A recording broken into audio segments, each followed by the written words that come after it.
Okay, this is a tape regarding Frank Dulin. He was born on 6/22/13, Yes. and his current address is 1918 Woodmore Drive, Fort Wayne, Indiana, 46804, and the war in which you served was World War II. World War II. And your branch of service was The U.S. Navy U.S. Navy, and your highest rank. was lieutenant. Great. There. Well, my first question is, and I think you may have already written it down on your biographical data form, but were you drafted or did you enlist? I enlisted. You enlisted. And when was that? It was in 1942, and I was working for Bethlehem Steel Company, and I had been there 4 years, and I was in one of what they called the loop course, which was, we were in training for some of the top positions in the company 20 years down the road.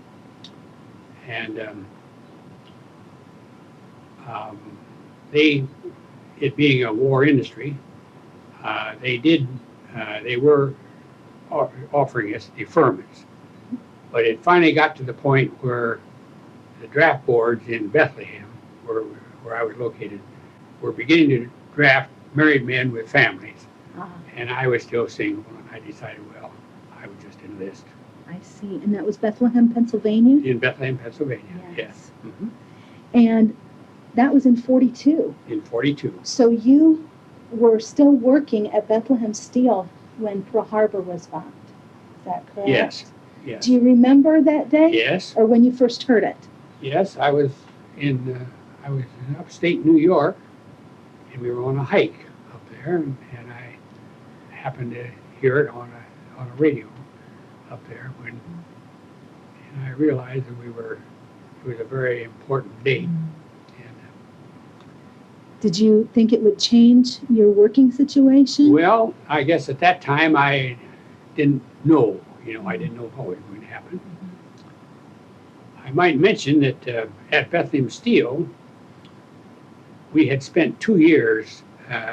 They had a system where they hired about, I would say a class anywhere from 50 to 60 young men and women at various universities, and they were filling spots. Maybe some of them would be heading for the steel mills, some would be in sales, some in shipbuilding, some in accounting. There were about 5 in accounting, and I was one of them that was selected at Wharton School, University of Pennsylvania, for accounting. And Mr. Vanetta, the man whom I was assigned to, and their plan was that we would work with these men for like 20 years, and when they were ready to retire, we'd be in a position to take over their work. And one of his responsibilities was shipbuilding. And Bethlehem at that time was very heavily involved with building ships for the war effort. And I had one of my jobs was to keep a graph, a bar graph of each ship that was being built by Bethlehem. And Interesting. As they progressed, it would help the accounting department. Of course, I was in the accounting department, and it helped keep our accounting records in sync with the actual production of the ships. So they were building cruisers and destroyers, and so I really was quite interested in the Navy. In that side of the service, on that yes. side of the service, before that makes sense. Before I went into the Navy. Absolutely. So you enlisted in Yes, the I US enlisted, Navy. went down to Philadelphia and enlisted. And what did your family think? Well, Were they supportive? oh yes, they were supportive. I had been out, of course, I had been away at school for 4 years, and I worked in Bethlehem for 4 years. So I was pretty much out on my own at this point. But of course, I was in close touch with my family. And they were, yes, very supportive. So you said you went to Philadelphia Yes, to enlist. to enlist. Do you remember the enlistment office? Or? Yes, I remember some things about that enlistment office. The young officer who I talked with about enlistment happened to have come from Fort Wayne, Indiana, and had gone to Southside High School, same school that I had gone to. Interesting. And apparently he'd been having some fun with his fellow officers there at the enlistment center, because he took me aside and he wanted me to cooperate with him. And so he came back and he wanted to know if the Indians were still holding their powwows on the Maumee River bank over out here. But of course, so many of these young folks had never been east of Pennsylvania and had no concept of what Indiana was like or anything out west. So I remember that as sort of my introduction to the East. You had a little sport with that. Had a little sport with that, yeah. right. So the enlistment office, where did you go after that? After I enlisted, I enlisted I made application for a lieutenant in the Supply Corps, where I would work with accounting, something that I trained in. But the commission came through an ensign in communications, which was what they needed. Makes sense. And I was assigned to the communication school at Harvard up in Boston. And I went up there for 6 months and went through the Navy communication school. And we had drills. There was a little band that came there, and we went out on the street and marched with a little band, and we were taught. I was never very good at mechanical things, and I remember one of my courses was taking a little radio apart and putting it back together again. Interesting. And we were taught how to use communication, shortwave radio, and things that we would use in the Navy. And I was there 6 months. And after 6 months, then we were all given assignments to various parts of the Navy.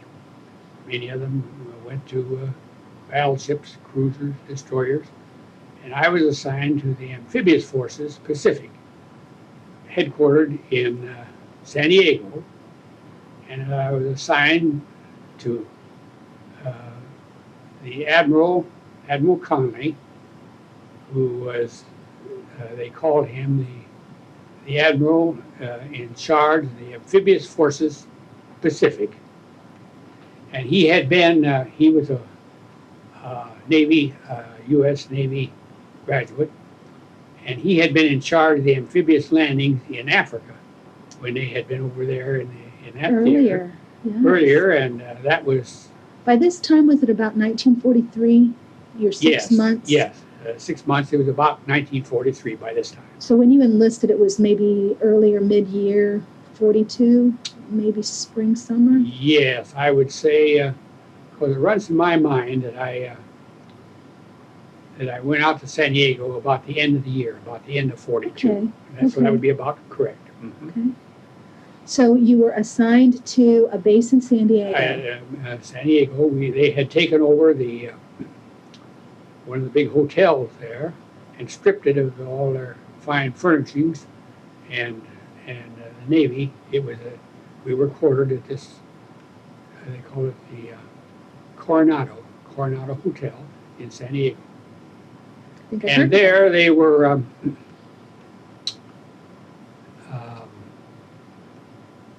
They had landing craft pulled up to the beaches there, and they were trading boat crews to land, to take these boats out and for landing on hostile beaches. And I was set to work. My first had a couple of quite interesting experiences there. Well, the first one, almost immediately after I arrived, I was called in and given a set of orders to take a top secret document from San Diego to San Francisco. And before I was to leave, I was to go down to the Marine officer and draw a 45 pistol. You needed to be armed. I needed to be armed. And my assignment was to go to San Francisco and then to go out into the harbor, commandeer a small boat, and go out into the harbor to a destroyer and deliver this document to the commander of that squadron. And I found out later what I was taking was a communication program for the Kiska operation up in Alaska. Yes. And they were getting ready to leave from San Francisco, and this was to be their communication plan for that operation. So you had to commandeer a boat? I had to commandeer a small boat, small craft to take me out to this destroyer. How did the owner of the boat feel about that, or was it unattended? No, it was a Navy. That's what I meant. I meant to say it was. I had to make arrangements with the Navy for a boat. You didn't have to use a civilian's boat. No, I didn't. No, I didn't have to do that. Okay. But this young officer, this young lieutenant in the Marine Corps that gave me this 45 had put it had like Close this pocket door so all right. it doesn't bother you. No problem. It had a place for like 6 shells, and he put 5 shells in 5 of the compartments, and the one at the top was empty. And I had almost no experience with sidearms. Down on the farm, I had worked with my uncle. I learned to shoot a rifle, but I had almost no experience with sidearms. So after I got up to San Francisco and I got out to the destroyer and delivered my document and came back to the hotel. And the next morning, we came down and they had a limousine there at their hotel that was to take all these naval personnel. Again, they had commandeered a hotel there and taken it over, and we were all staying at the same hotel in San Francisco. In San Francisco. Okay. And this limousine was pulled up there in front, and it was going to take all of us out to the airport to fly back to San Diego. And there was a full commander, a 3-striper. He had a whole string of ribbons that was among the group that were waiting to catch this limousine. And we happened to be standing right next to each other. So we chatted away, and we happened to sit together in the limousine. We got out to the airport, and we were walking from the limousine to the airport. And I asked him, I said, Commander, I said, what do you know about these 45s? I said, what I really want to know is, I've got this 45, and that if I pull a trigger on this now, would it shoot or would it turn over? Was my question. And I had the good sense to keep the thing pointing to the ground. And we were walking along there, and I had it out here, and all of a sudden, wham! Oh.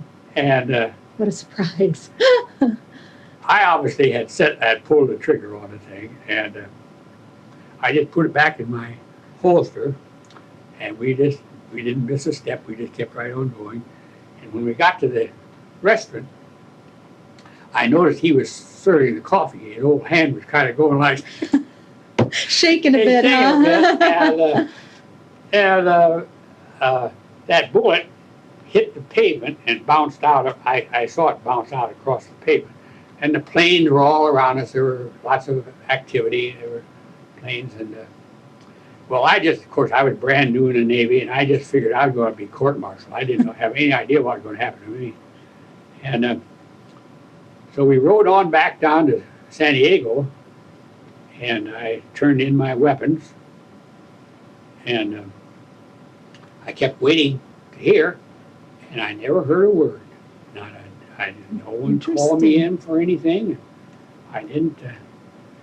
And it was about 2 years later. We were stopping in Honolulu, on one of our trips. And it was always my job as registered publications officer on this staff to go ashore and draw the latest codes and ciphers that we would need for the service. And as I was drawing I was in there at this service center, and as I was drawing them, back in the back room, I spotted this commander. He back there. So I went back and made myself known to him, and he was just as nice as he could be, and he took me around. He told all the young officers around there that this young man tried to shoot his big toe off in San Francisco. But he obviously had never reported it or never done anything about it. Thanks to So you. that was one of the experiences I had there. Oh my, that'd be memorable. Yeah, all right. You would remember that, being brand new, you know, in Absolutely. the service. Were you frustrated that they hadn't trained you on that sidearm? Well, in a way, since we were going to have use for them. But I found out afterwards that in the rest of my service there, almost always when I was sent out on any kind of a detail of that kind, where there was a certain amount of risk involved, they invariably would send Marines.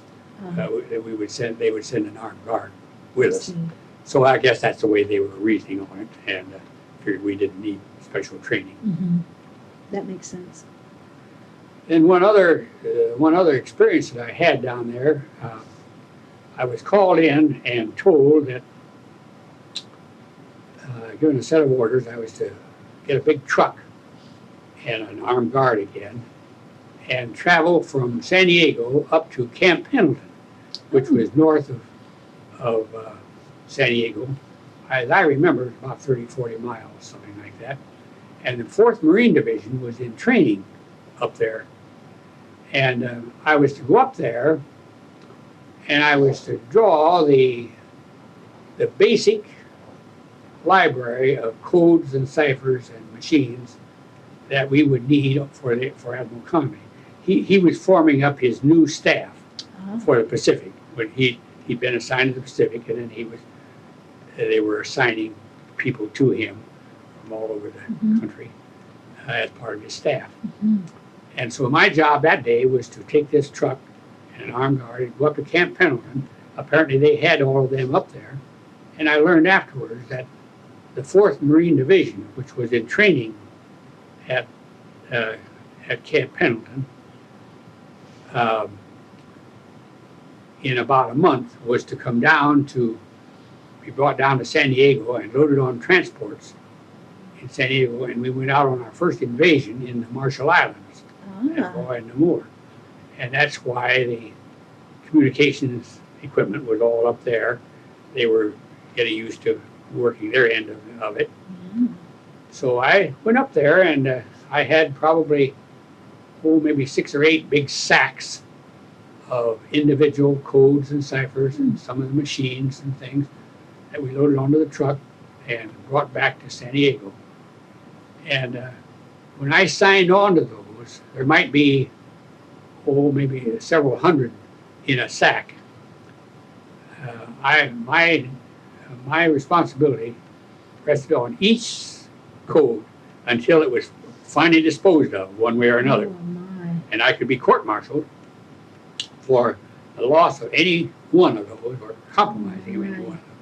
So it's a lot of responsibility. yeah, it was a lot of responsibility for the whole time I was in the service. And I had that group. Sometimes it represented 60 or 70 boxes, tin boxes like so, when we'd have to move them, and maybe 6 or 7 coding machines for encoding and decoding. Now, were you were responsible for the security of those codes and ciphers? I was on board this ship, right here in midships. I had a room that looked like a bank vault. Had a big vault door on it with a combination whirl on the front of it, and I had all my codes and ciphers in there. Inside it was just like a giant coat closet. And all of them fit in there? And they all fitted in there. And I had a desk in there and a chair, just about room for a desk and a chair. And every time I left that room, I would close that big door and lock it. world. Now, you probably weren't the only one who knew the combination to the door. I was the vault about the door. only one that knew that, although Admiral Conway? there were a few others. Yes, there were a few others in case something happened to me that could get in there. Yeah, right. Now, did you have to disperse those codes? Yes. What would happen? They would make them to maybe a code would be good for like a month, and then at the end of the month it was superseded by a new one. And I would take one of my yeomen who would work with me, and we'd go back on the fantail of the ship, and there I would burn these that were obsolete. We would throw them in there and burn them, and then prepare a signed report. I'd sign it, and they would sign it, that they were present at the burning of the particular one, and then that was mailed to Chief of Naval Operations in Washington. And they kept every record of every single one. My goodness. Now, do you remember when you first boarded the ship for your first voyage? Yes. The Appalachian was pulled up at the dock there, and it had been there for several weeks in preparation for this invasion, and we were living. We after a while we transferred from the hotel to the ship and actually lived aboard ship for as I remember several weeks. And the night before we were to sail, of course it was a very closely guarded secret that where we were leaving, when we were leaving, and we were just suddenly ordered that particular day that there would be no liberties granted that night.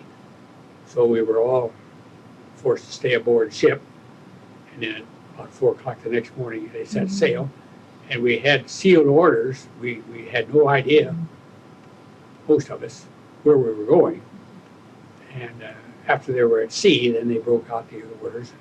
We were going to the Marshall Islands. It was our first invasion. And of course, traveling with us were big transports full of the Marines, 4th Marine Division, and we had battleships and destroyers and cruisers all traveling with us. So many different vessels were, many different vessels were leaving at the same time. Now, were you in San Diego for just a couple of months? Or maybe it was shorter than that? Yes, I think that's probably what it was. It's probably just a couple of months, as I remember, because we came down there, and I wasn't there too long till we set sail and were ready to leave down there. Were you given further training in San Diego? My training, I was. I don't know whether did I mention that my job with the Admiral was registered publications officer, and I was responsible for these codes and ciphers. Well, this was pretty much a full-time job, and so I didn't stand the normal communication watches where an officer would be in charge of the encoding and decoding of the messages, or standing watch for the ship itself. I would say that mine was almost an independent job on the staff. And as long as I did it, and everybody was happy with the performance, why they pretty much let me alone. So that it was and of course, whenever we arrived at Honolulu, one of the big issuing offices, we're down in New Guinea, why my job would be to go ashore and draw the latest publications and that part of it. And then I was always responsible for seeing to it that the Admiral's flag officer had the latest and the correct codes and ciphers for his for use on the ship. Were there any snafus that happened with the codes? Maybe someone when you pulled the codes, they weren't the ones you were supposed to have, and you passed them along, and then something didn't work, or did it always work pretty well? The Admiral had brought with him a staff sergeant who was a very capable signalman. And I noticed whenever I brought him a new code or new cipher, he always sat right down and went right over it and checked it all out and made sure he understood exactly what it was. Very conscientious. Very conscientious, and I'm not aware of any snafus that actually happened. Now, you were assigned to the Amphibious Forces unit Yes, in the Pacific, and your first mission was to the Marshall Islands. yes.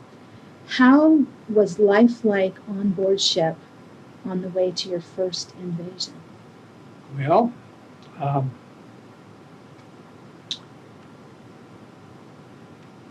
it was a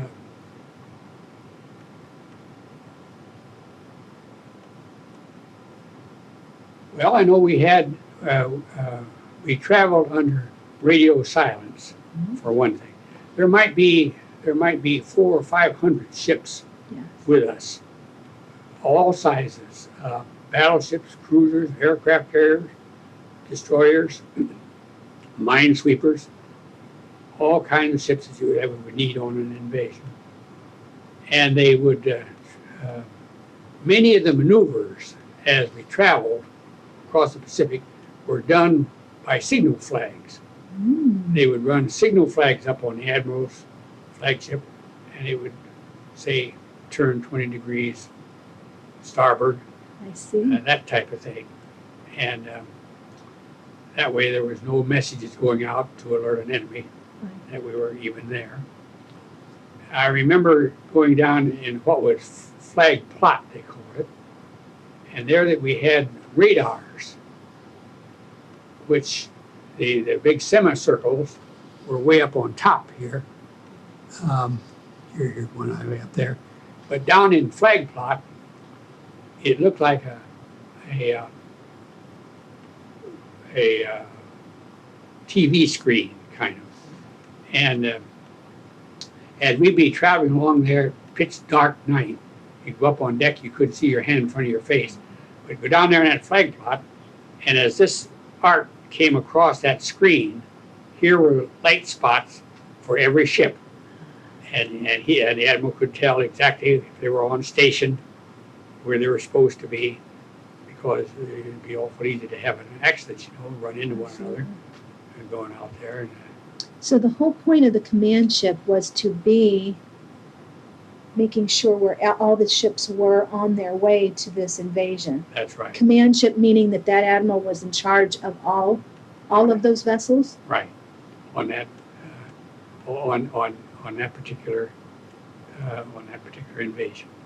Right. Did you feel more or less safe, do you think, on a command ship? Well, it was the ship itself was like a giant transport, and it had very thin walls, and we only had 2 little 5-inch guns. So it really was in no position to protect itself. Interesting. So it had to depend on other warships traveling with it to protect it. And I suppose I never spent much time worrying about it, but I figured there wasn't much I could do about it. And I was always very thankful that I had competent people running all these things as they did. And so that was just part of the operation. So only if that ship had ever been separated from its well-armed escorts Yes. would there have been a problem. Right.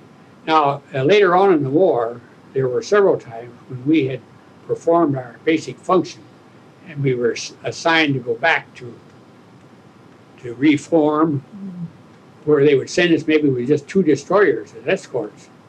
Now there, I remember one time when there were just like 2 escorts with us, we broke a top secret message that we had broken from the Japanese high command, and some of their big ships had suddenly left their ports, and we had no knowledge at all where they were or where they were heading.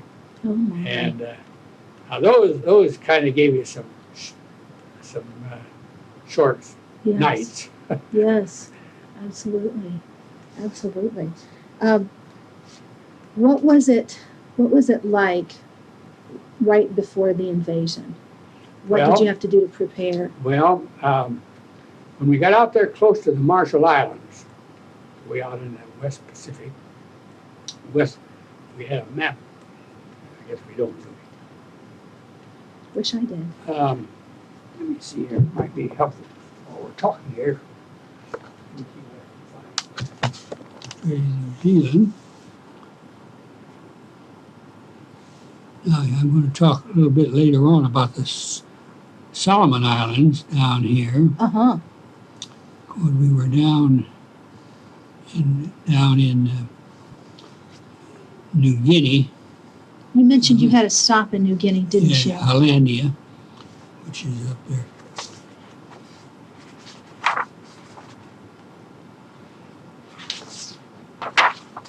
'78, '79 also. We were-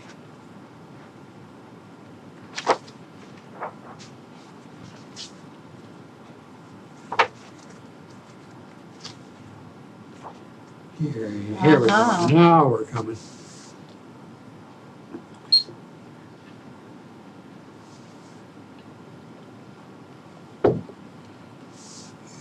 Hulu, here in Midway. There's There's a the blow one. up of the Marshalls. Yeah, there we go. Kwajalein. Mm-hmm. We were at Kwajalein.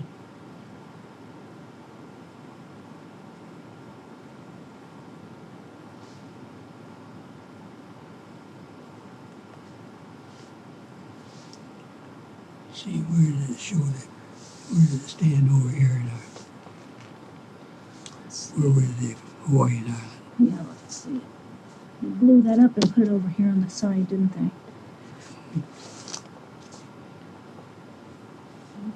There's the Solomons. There are the Marshalls right there. Yeah, oh my goodness, I didn't realize it was that far over. Mm-hmm. See, they're way over I here, didn't either. clear across here. Yeah. See, it came down here from the Hawaiian Island. We stopped just temporarily there. Came down here. On your way from San Diego, you stopped in Hawaii Yes, temporarily. yes, they didn't allow any of the troops to go ashore, Oh, but I had to go ashore to get codes Codes and and ciphers. ciphers. Yeah, there were just a handful of us that got to go ashore there. Otherwise, we all stayed on and we were heading for Kwajalein. And this was a big atoll mm-hmm. made out of coral, you know, and they had, the Japanese had assumed that we would have to attack the island from the sea. So all their big gun emplacements were along the coast facing the ocean. Yes. So for a week before the invasion, our big battleships and cruisers, our big guns, pounded that beaches, lay off there, pound the beaches. And when we got up there, they had sent frogmen in, or underwater men, and they had checked the draft of the water to go inside the Kwajalein, and had found that at this time of year we could go in there, but we'd only have 3 or 4 feet to spare Oh, with those big ships. very close then. It was very close, and I well remember in the middle of the night as we were making our way into the inside of the atoll, so that in the morning at daylight, when they were going to invade the actual islands from the inside, kind of holding my breath as we went in over there, for I realized that there was very little clearance to get inside. But we did go inside And you snuck in at night, and stuck in at night. which And- made it even less visibility. Right. And so in the morning, here they were, they began to unload our small boats carrying the Marines into into the beach from the inside atoll. And our big command ship lay off a mile or so from the beach. Were you being shelled at all? We weren't being shelled out there, but they were having a very ferocious fight on the beach. And I know I had probably one really narrow escape there. On the beach where we were landing, the Japanese had a pillbox, and the Marines secured that quite early in their invasion, and then the U.S. took it over as a communication center, and so we had sent a team of our people over to that little command post, and we're operating ship-to-shore communications with it. Well, I was given an assignment to take some codes and ciphers over, to take a small boat and go over there to that command post, which I did, and I delivered it. There was a young lieutenant over there who was in charge, and he'd been there 2 or 3 days. And so I was getting ready to go back to the Appalachian. I'd taken care of my job, and I asked him if he wouldn't like to come ashore, back over to me and get a hot meal and a hot bath before he had to come back over. He liked that, and apparently he was able to do it, free to do it, so he did that. And I guess otherwise I would have stayed overnight there. And but since he was able to come, we took off and came back over to the ship. That night, the Japanese sent their plane back over and demolished that little command post. They knew we were using it for our communication. So just by the luck of the draw, I wasn't there. Did you know people who were there? I didn't know any personally. I didn't know any. How many do you think were lost in that that communication center? The pillbox, the former. Pillbox. I don't suppose there would have been more than 3 or 4 people. It was a very small group actually manning that plane. That was very close. Yeah, that was very close. Well, that was our first invasion. And how long did it take? Well, how long was the command ship there? Well, it was there. As I remember, the bombardment on the outside lasted about a week, and then, as I remember, it took 3 or 4 weeks to secure the island.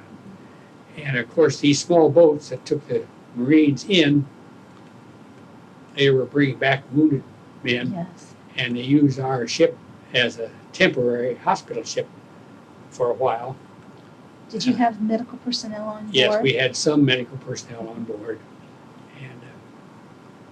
and then they would fly these young men to. We had a hospital ship that traveled with us on the invasion, and then I suppose the more seriously injured were flown on back to the States, to hospitals in the States. Was that disturbing to see those wounded? Oh yes, I hated it very badly. They were mostly young folks, young men.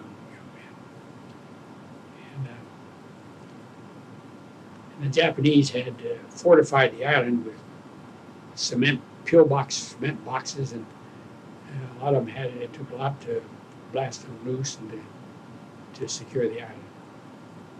Did the people that were on the command ship with you, did any of them have duties in the actual invading forces, or were they pretty much meant to stay there? We were pretty much, that's right. Our job was communications, and we stayed right there with the ship. And I never, other than these forays when I was out like these, normally your job was right there. I stayed right there with the ship, right. Now, after the Marshals and that invasion, where was your next stop? The next invasion was Guam. And see where that is now. Here are the Marshals.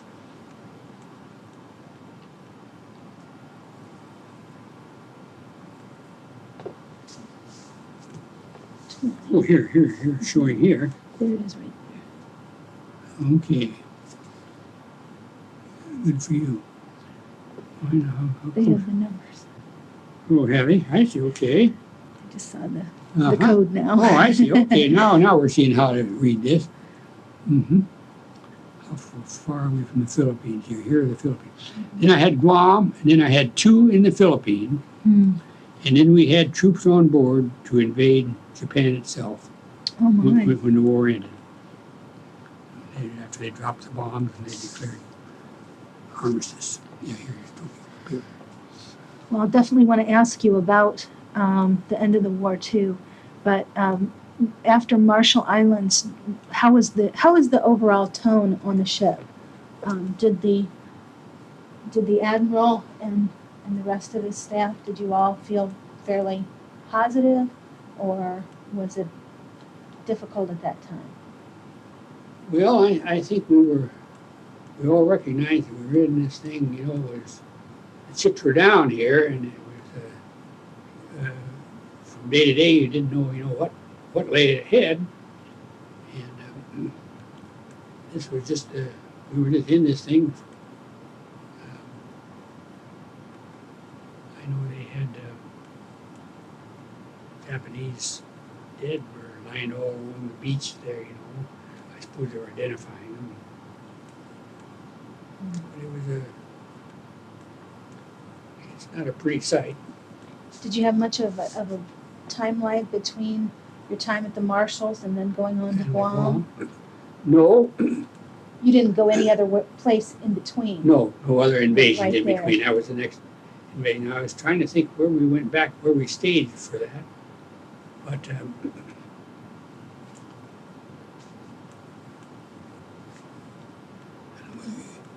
we got to where we were staging a lot of them from down there in Hollandia, in New Zealand. Not New Zealand, but Hollandia in the New Guinea? in New Guinea. Yes, in New Guinea, Hollandia, New Guinea. Here we go, New Guinea. Where's Hollandia? Here's Bougainville, Guadalcanal. What did you think of those islands? Did you find them? Well, they were.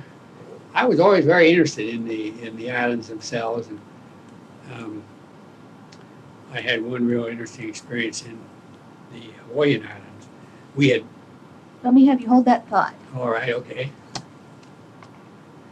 I think I'm okay. You were saying you had an interesting experience in the Hawaiian Islands. Yes. Would that have happened later on, perhaps Yeah. after Guam, or? Yes, it Okay. did. So maybe keep it in kind of. Oh no, that's Is that fine. okay? That's fine. We had been at sea like 2 years Huh. when this, and we came and Long time. a long time. You know, we've been on a number of these, a couple of these invasions. So we came back to Hawaii, and they were going to give us 2 weeks of rest and recreation, and so they took us to the island of Oahu, the big island. They had set up a camp there for the Navy. And I remember one of the first things, we hadn't much more than arrived. They loaded us into some big buses and took us out on the north shore of Oahu. And there they had a big fire built, and a Hawaiian family. It was the grandparents. They had their children and grandchildren, and a big extended family of Hawaiian Yes. people. And they all played and sang and danced. And the waves were rolling in from the sea, you know.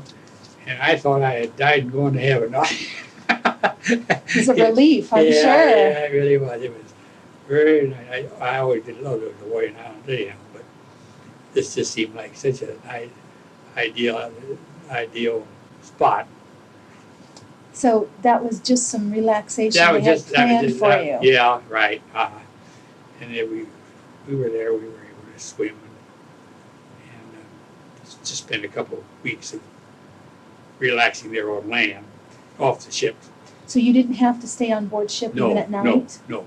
We actually went ashore for a couple of weeks. And where did you sleep at night? Did you have hotels They you could had- go they to, or had, barracks, or? They had kind of, as I remember, kind of Quonset huts type things there on this base. We were staying on the base itself. Was it expensive when you were out on leave? No, Or in Hawaii. on that, no, I think they took care of all the All the cost of that. expenses? As I don't remember paying anything for that. That was just part of the Navy program. Did you buy souvenirs while you were there? Yes, I bought some things. I remember I bought some beads and shells and things. I did. Did you ever have any problems with seasickness on the ship? I was always, the whole time I was in the Navy, I was a little nauseated. Not sick. Understandable. I wouldn't actually upchuck, but I just didn't. I was always just kind of nauseated, just a little bit nauseated. Did they have medicine that they wanted you to take, or Well, remedies that they suggested? I'm sure others were dealing with it more strongly than you were. yes, I'm sure they were. I guess I never felt it was serious enough to check it out to see what things they did have. But it was, I know it was, I always felt just a little nauseous. Now, you had your room with the vault in it. Yes. Did you have anyone share your quarters with you? And I had a stateroom downstairs, below decks, down a couple, That was separate from the room separate with from the room where my codes. codes were. And I shared, there were 2 bunks in this room, and I had another young man from Indiana. I saw him a couple of years ago, but he died, I think, this past year. But the 2 of us had that room most of the time. I think that I was on the ship. So he was your roommate Yes. during most of the time on the Appalachian? Yes, he was. Mm-hmm. Did you? Kamanish was his name. Kamanish? Kamanish. And did you have a lot in common, or did you feel that you? Well, he was kind of a big fella and good-natured. And he liked to eat, and I can remember he would go to these ship stores, and he'd bring back canned pineapple juice and things like that we all enjoyed. And, but he would always honey up some little tidbit of some kind, bring it back for us. He knew where the good stuff Yeah, was. right. How was the food on the ship? It was good. It was very good. Of course, in those days, we still had a very much segregated ship, and we had young black men who were our stewards, and they handled all the food and did all the waiting, and they served us at tables or down the dining room, mess room. Did you notice a great deal of difference between the admiral's table and then the tables of? I think the admiral himself actually took most of his meals in his own quarters. I believe he did. For I don't recall ever seeing him down in our dining room. What was a typical day like on the ship? Maybe not during an invasion, but just maybe going from Going one through. place to another. Well, when we were out on the open sea, traveling along, they often would have drills. The gun crews might get out and practice. The rest of us were more or less going about our daily chores, whatever our jobs were. All of us had different jobs. The coding people were down in the coding room encoding messages. There was always messages going out and messages coming in to be decoded. And I had to keep track of all of my codes and be sure that they were out with the people that needed them. And it seemed like we were busy most of the time. We had, if there was spare time, we could go down and read, and they had some quarters where we didn't read. And they in the evenings, very often we had movies. Back on the poop deck, we'd be back there up on the top side. And With the wind blowing? with the wind blowing out, and they'd have the outdoor movie. And that was always kind of a highlight for the day. What was a favorite entertainment or film that the That fellas liked the most. I don't know, I guess I was trying to think how they, I remember it was up to kind of the ship's store people to make these selections. And of course, you're not going to suit everybody, you're sure of that.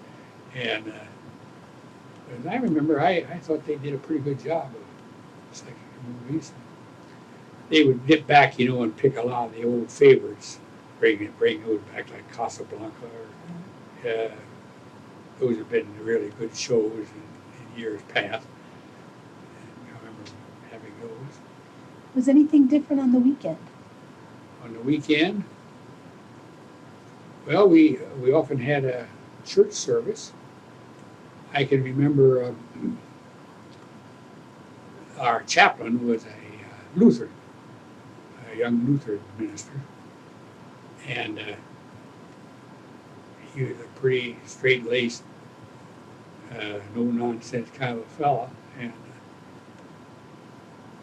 he was stricter than I belonged to the congregation, where they weren't so dogmatic about everything. But I can remember going to his services, and he'd fix us up pretty good for us. Now, did you say your background was A congregation. Yeah. congregationalist? Uh-huh. And Presbyterian. I'd been in both those churches. Now, was he a Navy officer? Yes, he was a Navy chaplain. Did you have both Marines and Navy officer, Navy personnel on your ship? Yes. When we were going out on an invasion, of course, oftentimes the top officers of the Navy regiment would be on our ship, often conferring with their admirals on their plans for the invasion itself. On a regular basis, our ship, the way it was set up, the ship itself, the Appalachian, right there, had its own complement and its own captain. And they were prepared to operate that ship on its own. The admiral was just riding. Just a guest. He and his staff, we were just passengers on the ship. And at various times, we actually were given orders to leave the Appalachian. I know one time we went over onto a battleship for a while. In the Philippines, we were ordered ashore. And I had quite an experience there. Go ahead. In the Philippines, well, we were, this was on the second invasion of the Philippines. The first one was in Leyte Gulf, which was on the east side of the Philippines. Then we went to Lingayen Gulf, which was around on the west side, near Manila. And at Manila,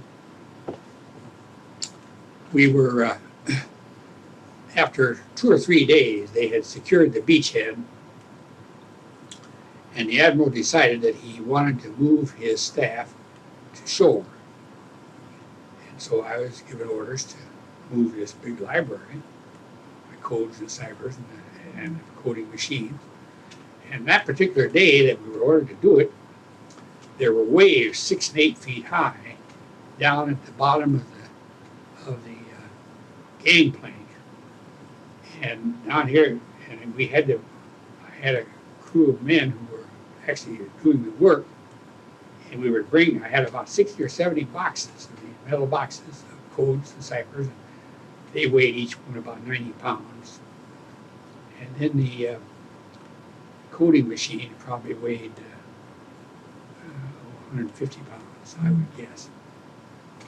And we had to bring them down this gangplank at the side of the ship and then load them on a tender that was bobbing up and down 6 feet at the bottom of that tender, and then take them ashore. And I can remember, while I wasn't doing the loading and unloading, I was responsible for every one of those codes and all those machines. And if anything happened to any of them, it was my neck. I'll never forget that we finally got the last of them loaded over there and on shore with giving a sigh of relief. Yeah. Absolutely. Guam was after Marshall Islands, Yes. right? Now, I forgot to ask before about the Navajo code talkers who were on Yes. the ship.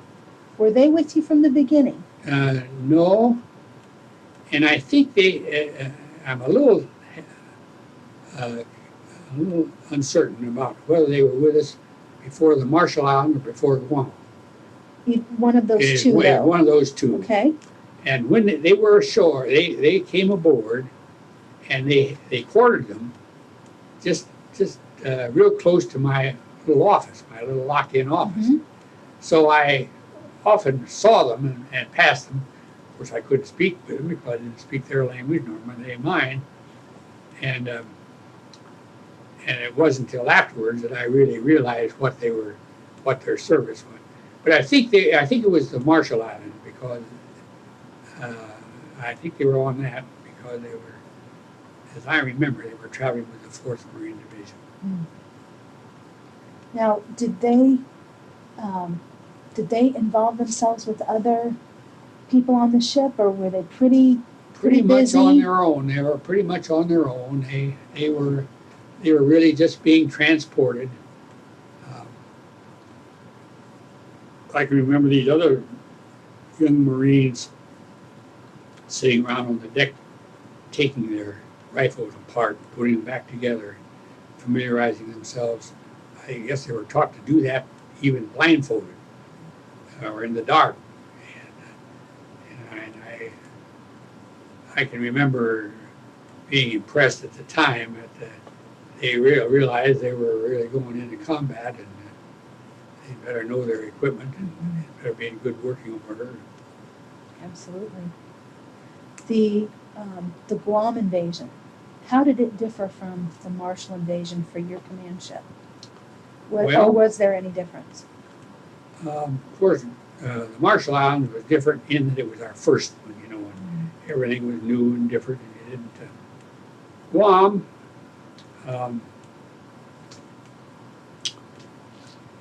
just trying to. Here we are, way out there. See, we're getting way over into the end of the coast over here. We're not far from the Philippines. Mm-hmm. And Guam had been heavily fortified by the Japanese. And as I recall, I don't recall anything very particular about it. The next one I have quite a lot of information on, the Battle of Lady Gulf. But, Okay, let's go on then. all right. The Battle of Lady Gulf has been called the biggest naval battle in the history of the world. There are more ships and men involved in it than any other time in the history of the world. And what happened, several things happened there that made it so important. Where are we here in the Philippines? Show Lady Gulf anywhere? I don't think they have it labeled. See.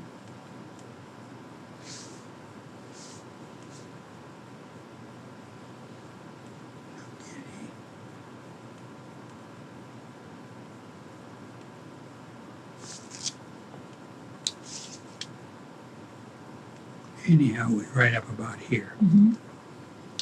And the Japanese, in their grand and overall plan, we understand, had planned to draw us just as far east as they possibly could. And then they would have a huge battle over here when we were extended just as far from home as we could possibly be and defeat us over here. That was their grand strategy. And when we landed on Lady Gulf,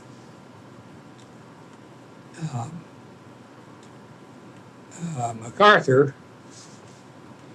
there was a big feud on between MacArthur and Halsey. Well, MacArthur and Nimitz, really. And as to who would be in charge of the naval forces down there. So the compromise that was finally worked out, MacArthur had the naval forces that were to protect the southern approaches to Lady Gulf, and Nimitz, with Halsey, was responsible for the northern approaches to Lady Gulf. And Halsey had really the biggest ships, the biggest and strongest ships of our Navy. Aircraft carriers, battleships, cruisers. It was a very powerful force. And he set up here off the northern coast of Lady Gulf. And supposedly, he was to protect our landing if the Japanese chose to commit their large ships to come down after us.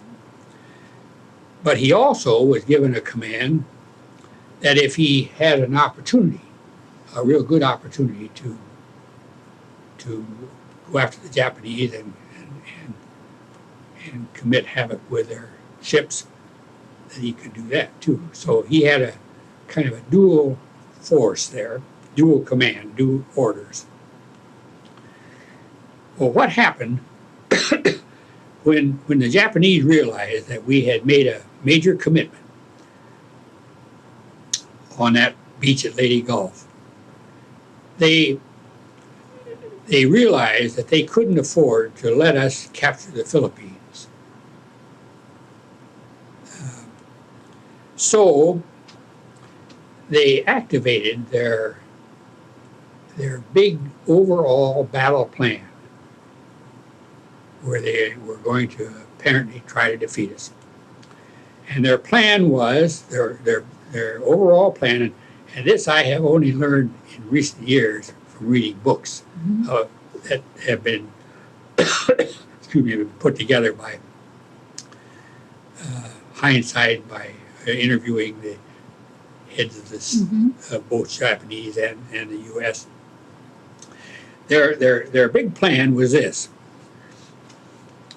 First, they were going to send a force with their remaining aircraft carriers as a decoy down from the north in the hopes of attracting Halsey up here after him. Of course, Halsey recognized that the aircraft carrier was the key to fighting in this World War II.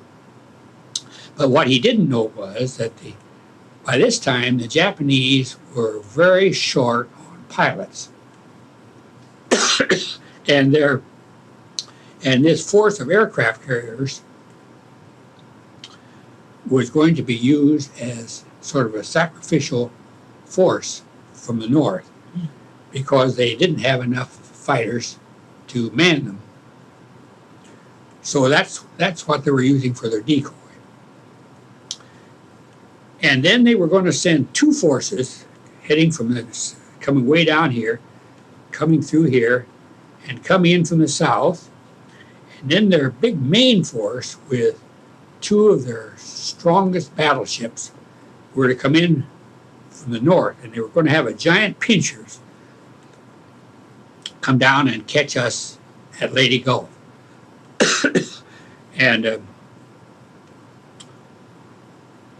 And to a large extent, they darn near pulled it off, because Halsey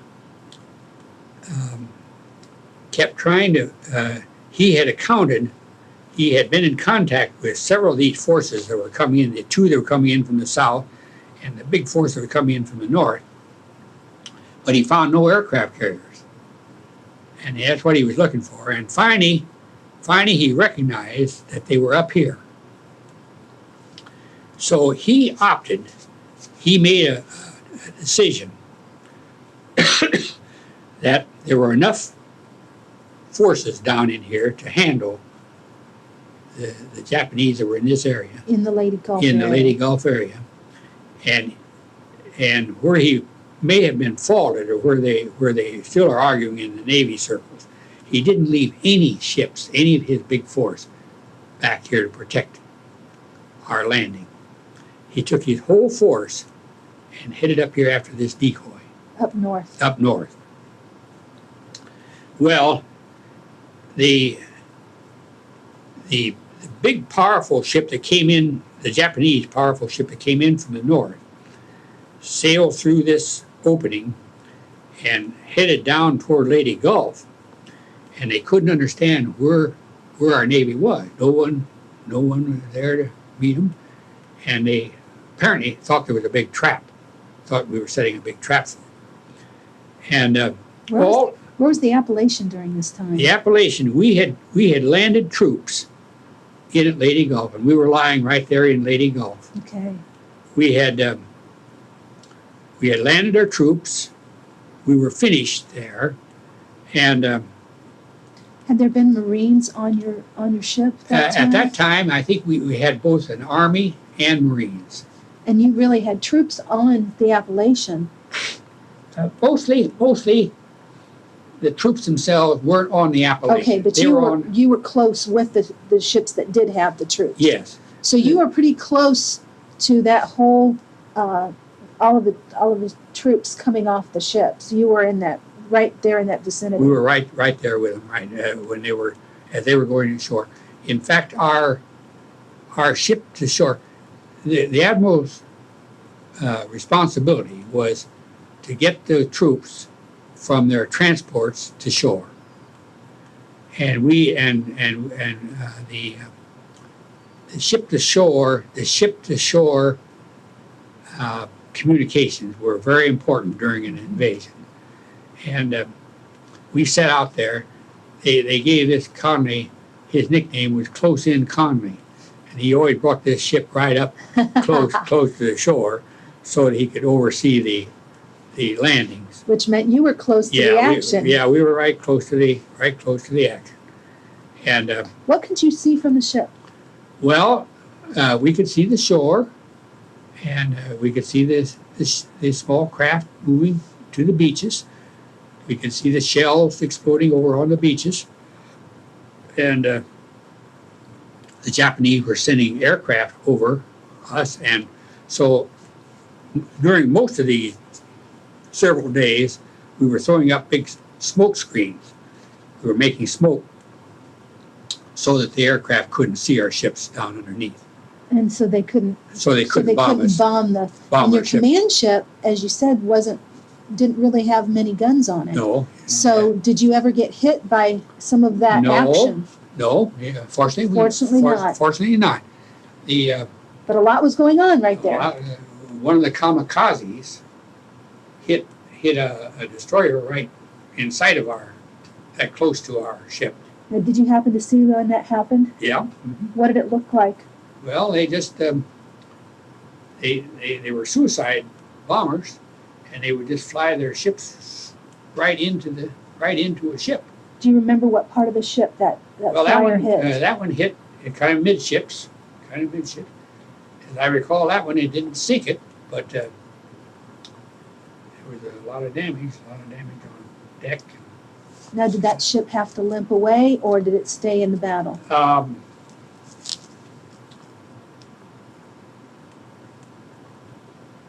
guess I don't know the answer to that particular one. I don't remember just what happened in that particular ship. But it didn't sink. But it didn't sink. No, that one didn't sink. Well, anyhow, getting back here to this Battle of Lady Gulf. Right over here, yeah. Here we are. All that was standing between this Japanese admiral and his big, powerful ships, he had two battleships that were so large that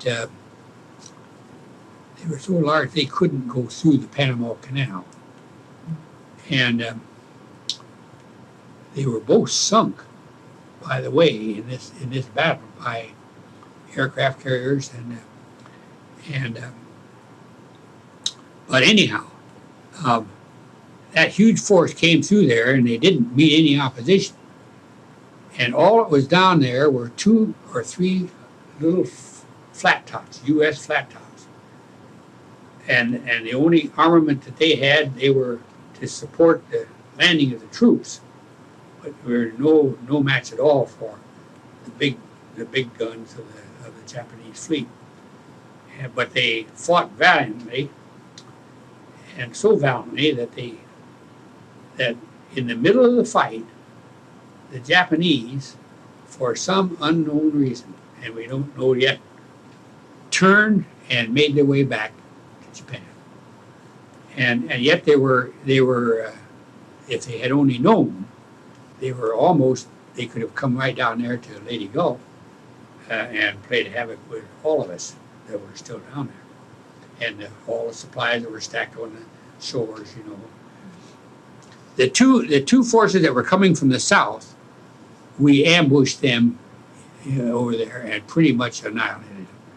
In fact, one of the interesting things was that 3 or 4 of the big battleships, our U.S. battleships that took part in that fight on the south, had been sunk or damaged at Pearl Harbor, and they had reconstructed them, lifted them up and reconstructed them, and they were out there and took part in that battle. Poetic justice. Yeah, poetic justice, right. Well, anyway, that was the Battle of Lady Gulf, and there was one telegram. Did you ever hear about that or read anything about it? That when Halsey, when he wasn't there protecting this northern entrance, all these little flat tops were sending out SOSs. We need help. We need help plenty, and they want to know where Halsey was. And of course, here he was. He was way up here after his decoy.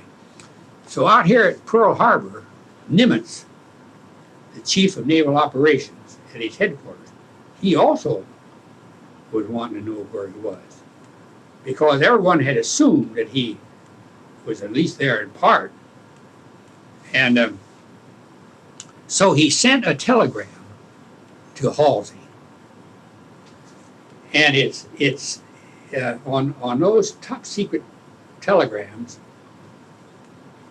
The policy was you had the main part of the program, main part of the telegram, and then for a couple of words at the beginning and a couple of words at the end were just any words you wanted to use. They were meant strictly to confuse the decoder. Mm-hmm. Well, this telegram read, addressed to Admiral Halsey, "Where is Task Force 38? And then the coder had written, "The world wonders." And when the decoder on Halsey's ship read that, normally he would have dropped those last words off, but he thought they made so much sense that he left them in the article, in the one that he handed to Halsey. And Halsey just had a fit. He was just furious. He thought he was being reprimanded by the Chief of Naval Operations. He'd had a wonderful career up to that point, and they thought they were second guessing him for what he'd done out here. And they said he threw his hat on the deck and stomped around out there. Finally settled down and finally ordered some ships back to Leyte Gulf, but they were too late getting back to help out any.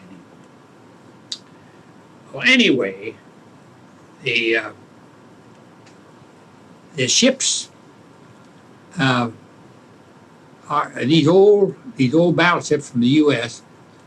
Very ably defeated those two Japanese contingents that were coming in from the south. The one from the north turned and returned to Japan, and Halsey did continue to pretty much defeat this decoy up here. So the battle was definitely a win for the U.S. We were ordered, our appellation, after we had unloaded the trips from up here, we were ordered to go back down to Hollandia in New Guinea. In New Guinea, all right. Yeah, we were to come back down to here and form up the next contingent, the next pick up the next load of troops to come up here to Lingayen Gulf on the west side of the Philippines. I have been trying ever since I've been out here to find out just which route we took out of there, because had we gone north, we would run into that big contingent up there. If we'd gone south, we'd have had the wreckage of all those ships that were. The Japanese wreckage. Yeah, the Japanese wreckage. Had we gone east, which I think we must have come out east here, because that would have been pretty clear, and made our way down here. That's interesting. And I haven't got that uncovered yet, but I'm still working on that. Well, anyhow, we loaded up troops there In New Guinea. And went back up here to Manila. Now, did you have any time at all at New Guinea? Yes, I had quite an experience down there. What happened? In New Guinea. We had pulled up and were there for several weeks while we formed up. The ships were coming in from all directions to make up this huge armada that was going to invade the west coast of the Philippines. And I was given an order to take a Marine contingent, and we were to make about a 20-mile trip into New Guinea through the countryside there that was just partially secured from the Japanese. It was pretty much secured, but there were still pockets of resistance down there. And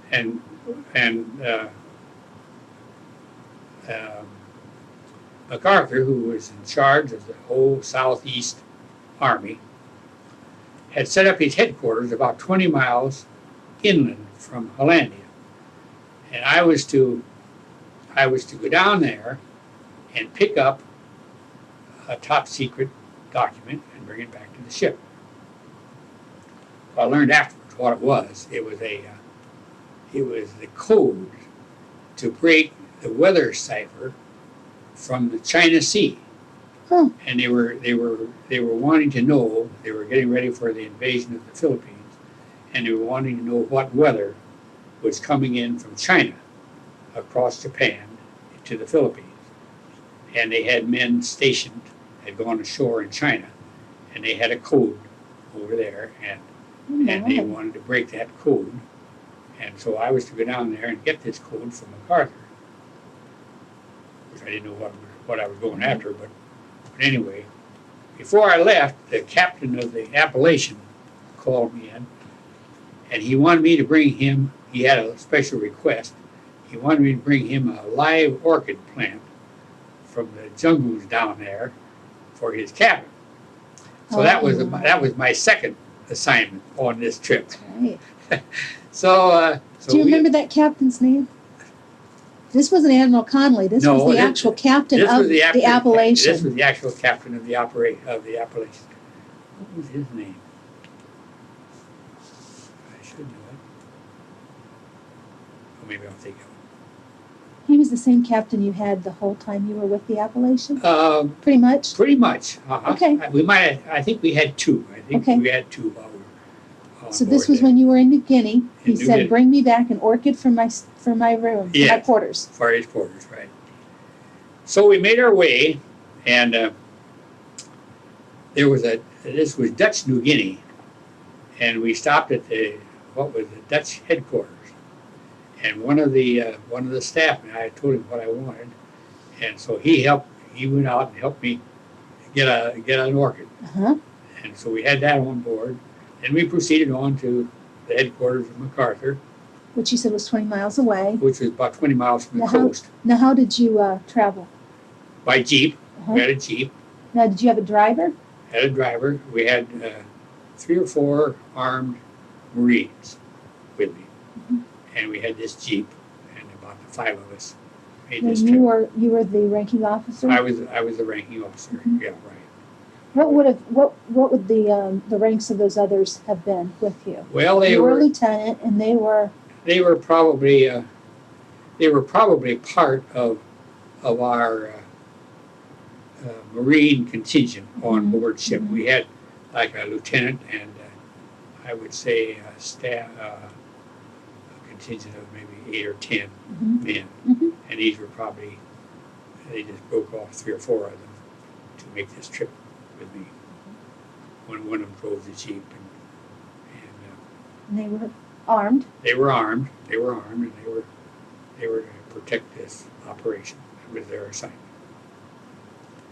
So we got down there to at MacArthur's headquarters. I found the party that I was to get this from. We brought it back. Fortunately, we had no events, any trouble. We got back to the ship, and I took the code back up to my room, and it was available for use when we needed it later. And then we loaded up our ships and made our way up to western Philippines. And it was while there that I was telling you about having to, after 3 or 4 days, I unloaded our whole Yes. uh, In the Western Philippines is In when the you had those deep seas or the bad swells. right. So there we there was that invasion. Of course, the idea was that we had troops coming in from the east, and now we were landing troops from the west. And in a few weeks, they secured the Philippines. And then we were sent back down to New Guinea, and there we loaded up more transports, and we're heading for the Japanese mainland. And we had the troops on board for the invasion of Japan when they dropped the 2 bombs on Hiroshima and Nagasaki. And How did you hear about that? well, we heard it on our communications setup. It came through. I know we were delighted because it was we had seen estimates that they figured we'd lose 1 million men if we had to invade Japan. But they were going right ahead invading just the same. Mhm. And so, How did you feel about the enemy?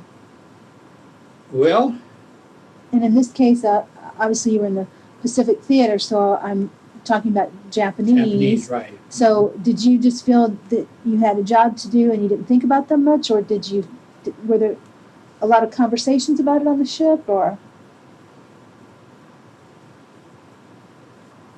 I think it was wartime, and they were our enemy, and I don't think. You see, we were the ships were sort of part of the apparatus. Mhm. It wasn't like we were right out on the front, you know, we were combating these men. And Meaning you didn't see their faces? no, I didn't see their faces. And I remember when we after the armistice, after we were right in Tokyo Harbor when the armistice took place, Really? and How much could you see? well, our ship lay at anchor out from. There was an interesting story about that. I don't know whether you ever read that on the about what ship they were going to have the ceremony on. Truman, of course, had inherited the presidency from Roosevelt and had ordered the atom bomb. And of course, now the Japanese were finally suing for peace. And they were talking about where they were going to have the ceremony. And they were going to, and the tentative plans had been they were going to have it on one of the battleships.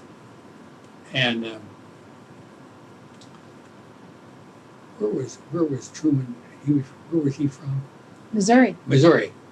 And he asked somebody if the Missouri wasn't out there. And yes, the Missouri was in the area. Well, he said, let's have the ceremony on the Missouri. So that's what they did. And he was the one that decided that. And so they called the Japanese on board there, and MacArthur. And I know we had, we took all kinds of precautions in case there was any skullduggery during the ceremony. Meaning if it had been a ruse? Yes, if it had been a ruse, you know, and if they had planned some kind of an attack, we had a lot of our forces in there, and but they kept aircraft carriers and everybody out at the periphery. Did Admiral Connolly leave the ship to go to the ceremonies? I think he was there. I think he did. I think he was allowed to do that. I'm not sure of that, but I think he was. Of course, MacArthur was there, and a number of the other admirals from the Navy and the Army and Marine officers.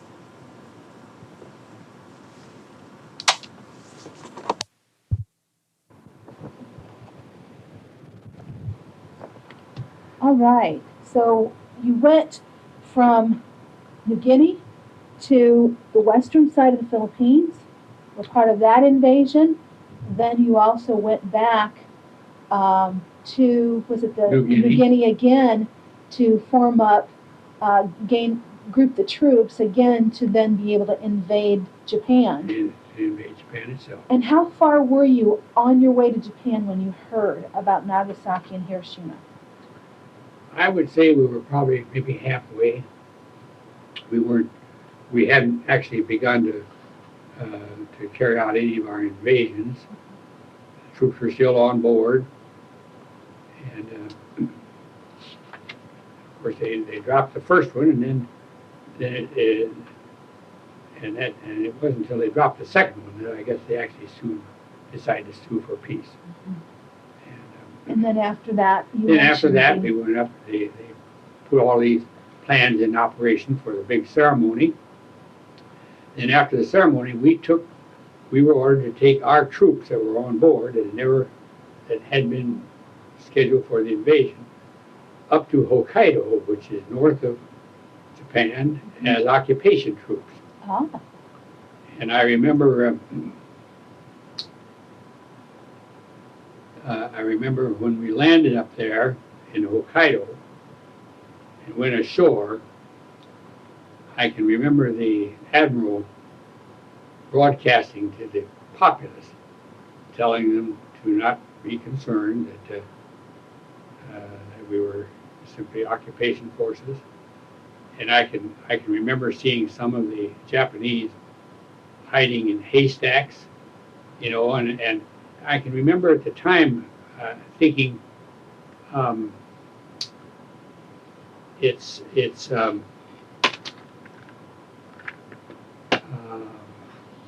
kind of unusual for the admiral to have to say this, but from their standpoint, they've been given all kinds of propaganda about the terrible Americans, and it was important that he reassure them and Yes. make a statement to them. And Could you see them from the ship?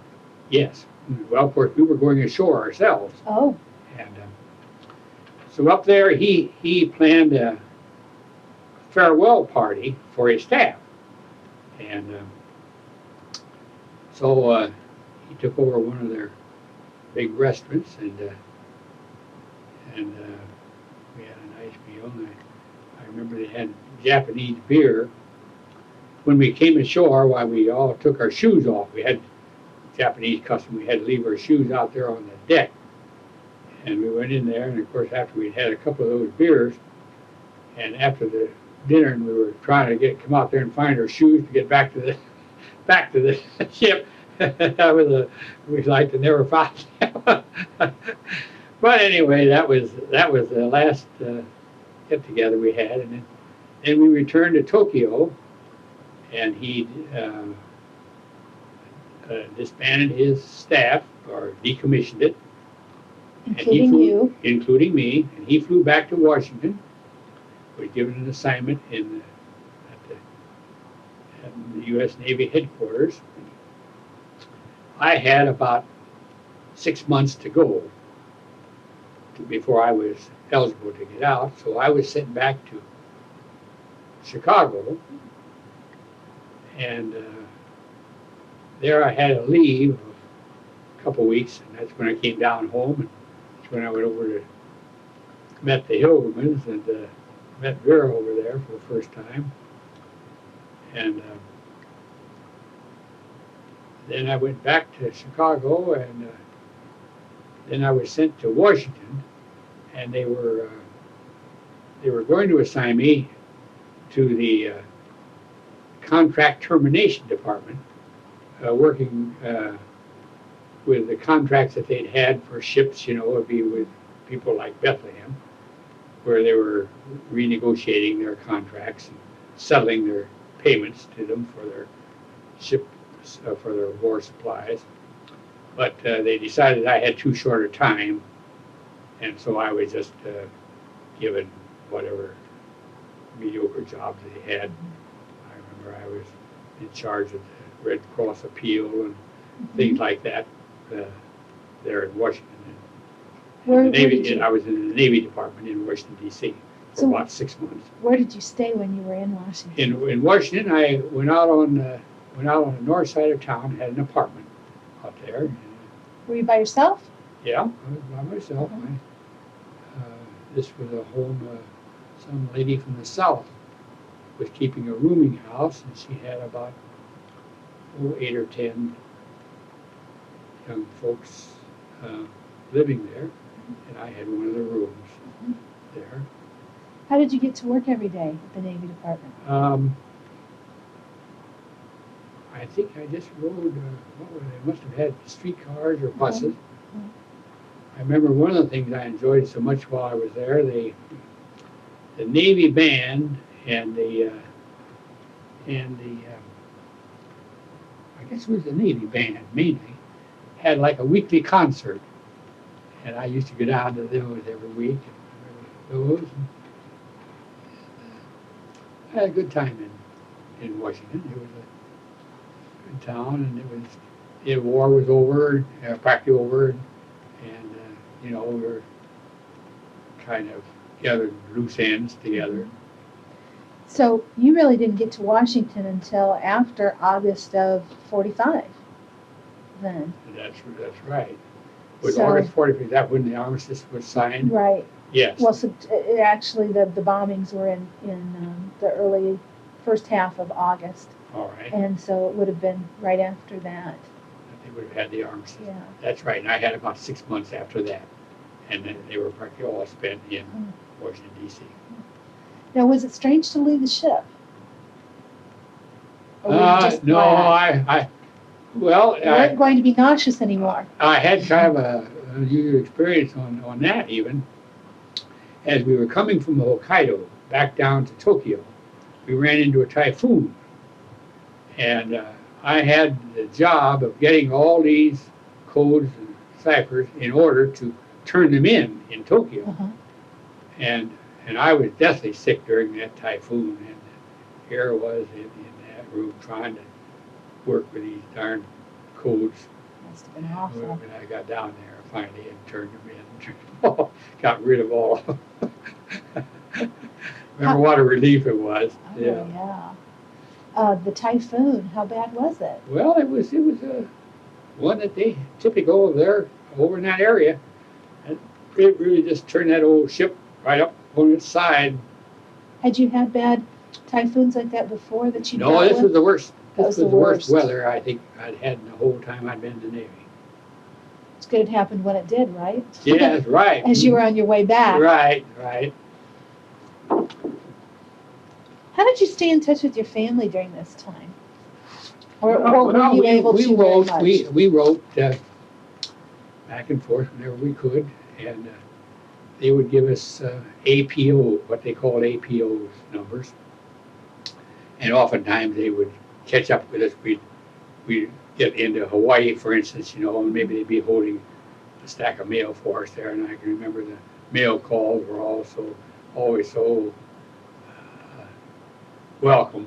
Yes. You were so glad to get some mail from home. Did you have any concerns about people back home when you were on the ship that made it hard to be in service? Was everything going well back home, or? Well, I had a brother who was in the Army Air Corps, and he was they sent him to Galapagos Islands, and they found later they couldn't keep those young men down there too long. The weather was such. But anyway, he was having lots of problems, mental problems, and they finally brought him back up here to Marion, and we had a lot of concern, a lot of worry with him. He'd been president of his class in high school, and just to have him go all to pieces just was awful hard. I found that very difficult. It was hard for me, and it was awful hard for me to ever reconcile that he was into something that he wasn't going to be able to get out of. He felt like the FBI was after him and all kinds of hallucinations. So Did he have real difficult experiences as he flew, or was it the whole experience overall? well, I think he really was afraid of heights, and so I don't know why he ever got into the darn Air Corps, but that's where he was, and whether that was causing a lot of his problem, I just don't know. Yeah. So your two experiences were very different. Yes, yes, and Did you have any other siblings? I had yes, I had another younger brother and a sister. And both were at home? They were both at home. They were both at home. Did they write letters to you? Oh yeah, they all wrote, and they were all. And when I was in the early days, when I was at Harvard, my mother had been a teacher in the lower grades and loved all those New England authors, So I was able to have her and my sister come out and spend like a week or 10 days up in the Boston area. And they just took a room there, and they were traveling around on their own while I was in school, while I was at the communications school. And then I was able to have, when I was in San Diego, I had my youngest brother, David. He was able to come out, spend some time with me out there. He was 10 years younger than I was. And he had a bad foot, so he couldn't go into the service. How about your dad? Well, my dad was an attorney, and He wasn't drafted. no, he was too old.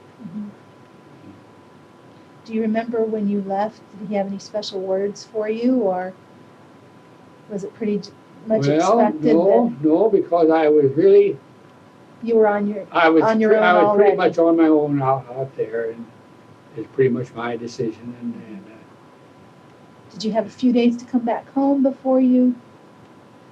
before I went up to Harvard, I think I did. I think I had a few days to come home, because I know I had some time off in between my stays while I was still in this country.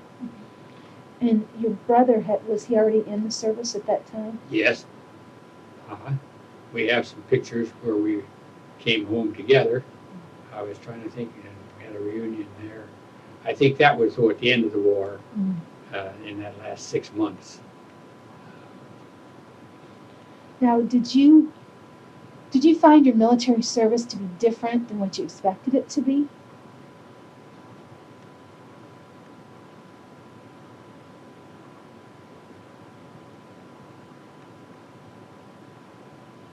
No, not really. I think I found it to be about what I expected it to be. Even though you didn't end up with the original assignment you were No, that's right. looking for, it was true to what you had been trained for. Right. Right. Now, you came back, and you had already been to school and been in a career in Bethlehem Steel. Did you go back to Bethlehem Steel? Bethlehem Steel they were really very good to me, and they really, of course, they had quite an investment in me at that point, and really would have liked very much for me to come back with them. But I just somehow didn't. I never felt like I wanted to put my roots down out east. The people I made good friends out there, but it was just they just have a different way of life out there. And I felt I wanted to come back here to Indiana, and my family was having some problems at the time in here, and I thought I could maybe help out with some of them. And, Like your brother? yeah, like my brother, right. How did his post-war experience go? Did things get better? Well, no, we went down to Marion a number of times. He spent some time down there. They gave him shock treatments in those days, and we brought him back here. Took him into our own home and tried to rehabilitate him there as best we could. And finally they told us, that he probably would never completely recover, but that if he could avoid stress, maybe he could live a fairly normal life. And so for a number of years, he did that. He helped my dad, who had a big garden. He liked to go out there. And Bill had a wonderful mind. He just, he always could just see through people. He's one of these folks that just, when he knew what they were thinking and what they were up to. So we were very close. We had a lot of good times. But he finally we finally had to take him out to the Veterans Hospital here in Fort Wayne, and of course we saw him every week or so, but he finally died out there. How long ago did he die? Well, he's been going now probably 15 years, I would say. Did he ever tell you about his experiences? Not a whole lot. No, he never did talk to me very much. I didn't about his war experience. No, he didn't. How was it for your family that you had one type of experience, positive overall, you had a good relationship with the admiral and your duties, and your brother had such a different experience? How did that work with your family? Was that Well, we were difficult? all, we were a very close family, and I would say that pain us all terribly to have him have such a tough time of it, and to finally have to realize that probably he was never going to recover from it. That was the hardest part for me. I kept hoping for so long, that we just got the right combination of Mhm.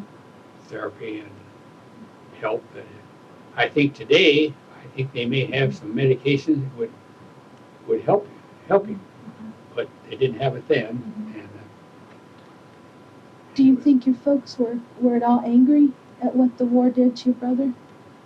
no, I don't think they. No, I don't think there was anger in there. It was just disappointment and Yeah. just sadness. Mhm. That was basically.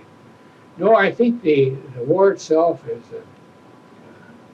We were all a very patriotic outfit, and we figured if we were in this thing, we were in it, and we do what we could to bring it to a successful conclusion. And the sacrifices were Yeah, expected. and that's right, and that's just the way it worked. I think that's probably one reason I made that trip over to the Hilgemans that night.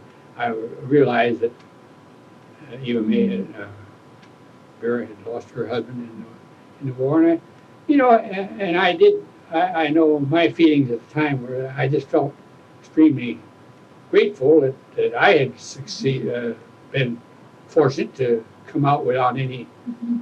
bad effects, but that wasn't true for everybody by any manner of means. Right. And I just was very thankful for that, and I had a lot of compassion for folks that were struggling with the downside of it. Absolutely. Did you lose any high school or college or Bethlehem Steel buddies in the war? Yes. One of my close friends in high school, Phil Doomer, was killed in the war. And I understood it was some kind of an accident, maybe in the barracks where they were handling the gun somehow. That I never knew for sure. And I had some other classmates in high school that were lost in the war.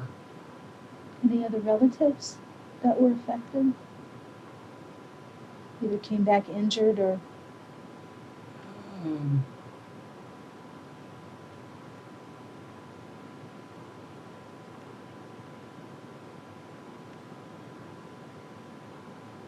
of course, my closest associate was Vera's husband being killed. Had a very direct effect on my life Mhm. for 55 years here. Mhm. How did Vera feel about then marrying someone who had had war experiences but came out? Did you talk about? Well, she was very badly hurt when her husband died, and Had he enlisted or been drafted? I think he enlisted, and he wanted to be he was in the air patrol, and then but his eyesight was not good enough. He wanted to be a pilot, so he was in this bomber crew, and it was forced down over England, and he was killed. Very different theater of war than your Yes, experience. yes, yes. He was right out in the center of things, right, obviously. Do you think the war changed you? Oh, I'm sure it did. I'm sure it did.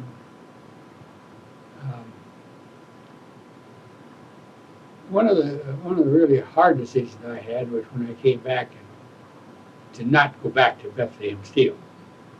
Those folks had been awful good to me and invested a lot of money in me, but the job that they had for me was one that I wouldn't have liked at all. I would have been in charge of the state taxes in all 48 states because they do business in all these states. And I would be responsible for studying those and writing up the regulations to go out to all the steel offices, telling them how to build and how to handle the tax problems. And that just wasn't what I wanted to do in my life. So that had something to do with it too. Do you think you would have been happy with it if you hadn't gone to war? Well, I probably would have stayed had the war not come along. I probably would have stayed with Customs Steel because we were set up there to move right along with the company, and I think I would have dug in, and tried to make a go of it. I would have probably tried to do what they needed having done. But Now, you didn't benefit probably from the GI Bill because you'd already been to school. yes, that's true. Were there any other things that you felt like you benefited from after the war that was available for veterans, or associations or veterans groups that you joined, or?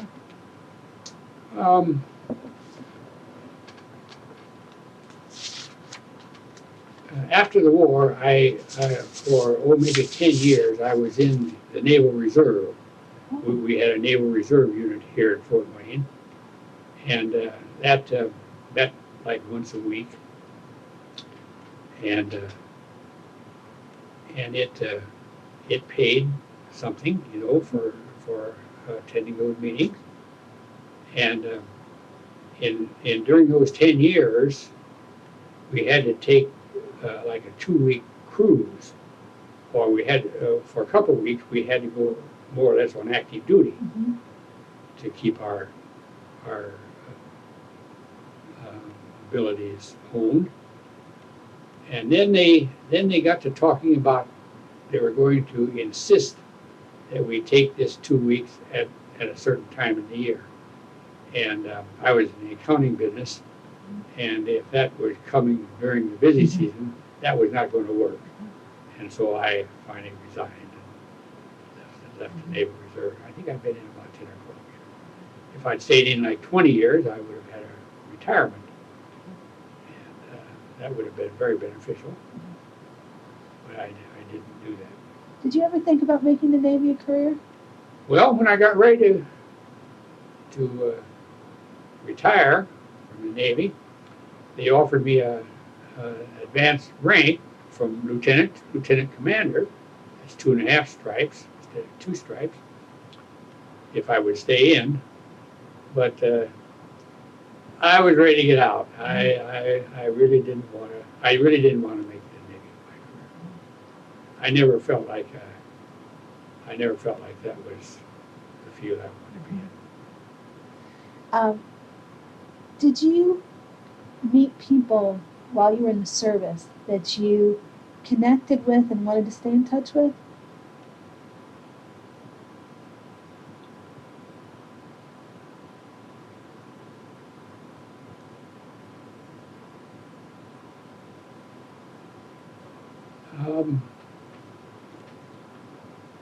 Well, I have, in the last few years, I have been attending the USS Appalachian reunion. Where does that meet? Well, it's they have some of the younger fellows got together and put together an organization of anyone who'd ever served on the USS Appalachian, starting with the original crew that left the East Coast after it was commissioned, and then all of us who have served on there in one capacity or another. And I really enjoyed those. We've been to 2 of them, I think, now. And at this last one, I met a young yeoman who had served as my yeoman when I was on the Appalachian.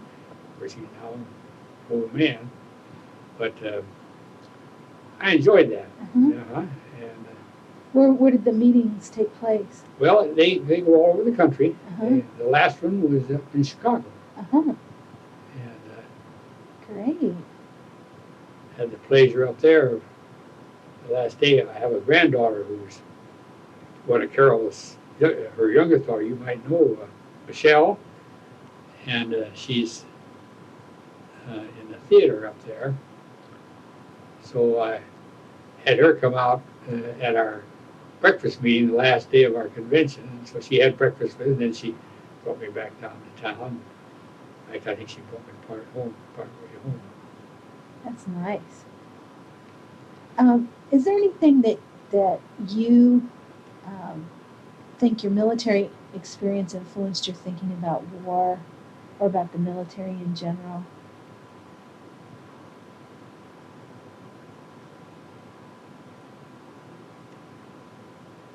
Well,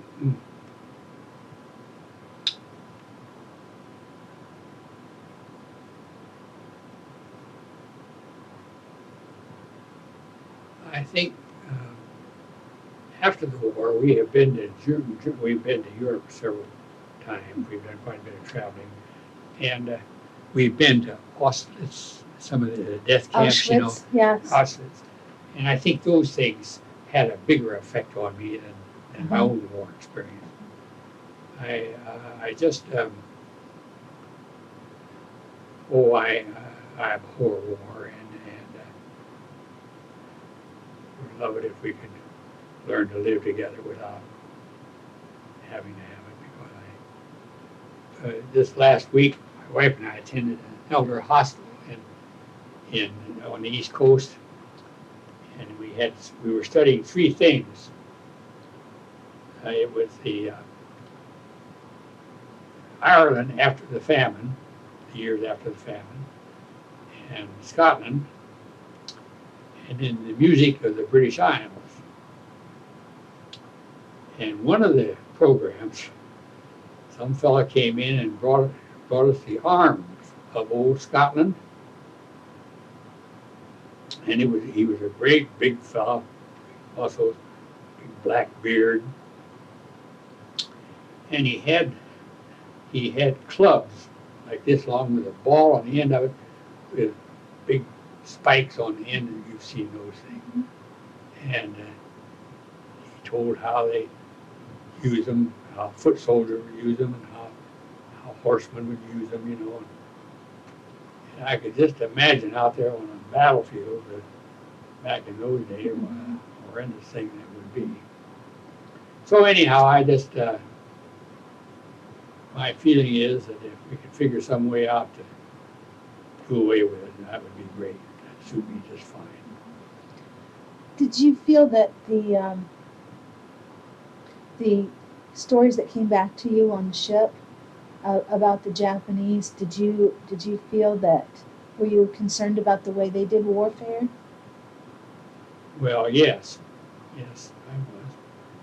Well, for instance, the way they treated the prisoners on Bataan. And Did you hear any of those stories while you were on board ship? yes, yeah, we did. And we had Tokyo Rose. She broadcast to us, you know, the propaganda from the Japanese. Did you point of listen view. very often? Yes, we often listened to her. Did you laugh or did you get angry? Well, oh no, I think we took it for what it was. We understood what it was and who it was speaking. Well, it really was quite effective, actually. I thought she was appealing to the homesickness of a lot of us, you know. Did you see any concern on ship about, you were in codes and ciphers, were you at all concerned about espionage on the ship? No, I never felt that. I know I was careful to keep my safe locked, and I took all kinds of precautions to safeguard these things because I really felt the responsibility of these things, and I fully understood what I was doing, and I didn't intend for any snafu to take place. But that didn't necessarily mean that it wouldn't, you know. Absolutely. If I were to ask you anything you would change if you had a chance to relive those years, those years of Navy service, is there anything you'd change about it? Anything you'd do differently?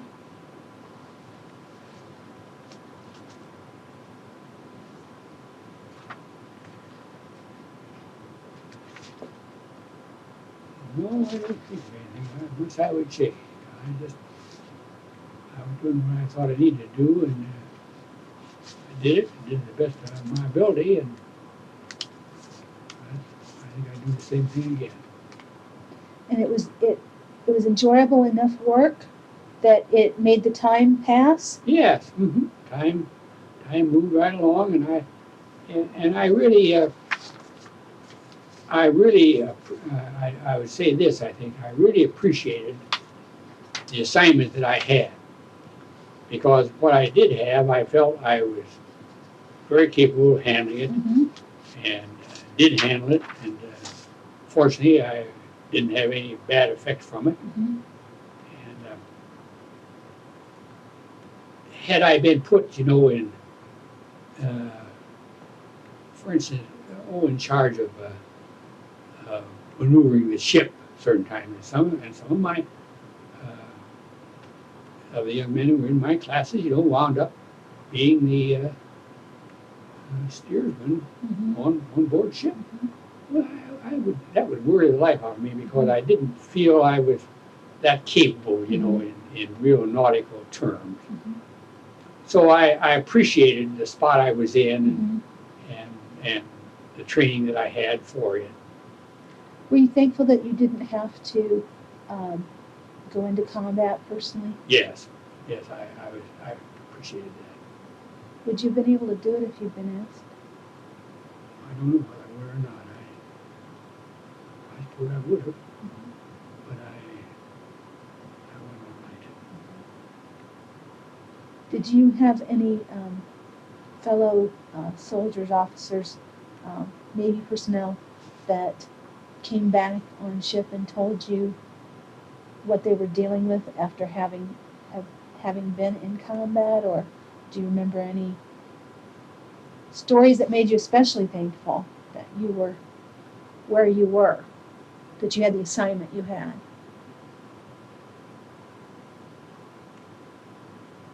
No, I don't think of any. I don't think of anyone that I personally really talked to about that. I think most of us have been rather reticent, to even talk about our experiences. You kind of, it's one of those things, you do things in this old life sometimes that you have to do, and you do them, and then you move on, and you don't dwell on them much, and that's kind of the way I look on that. Duty. 4 years, yeah. Did we talk about the Solomon Islands? Was there anything that you wanted to cover with the Solomon situation?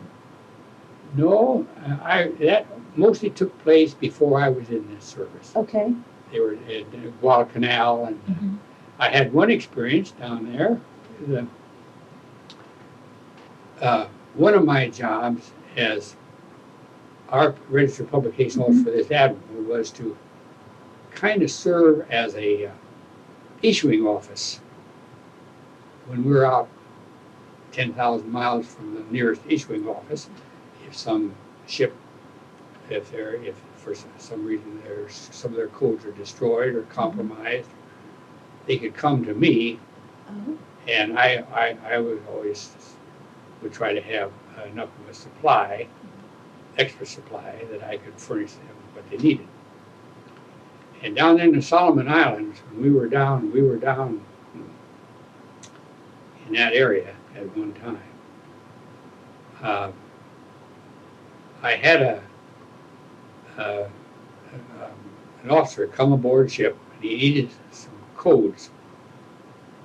And it turns out he lived over here on Packard Avenue in Fort Wayne, and I had carried newspapers to his family on Packard Avenue.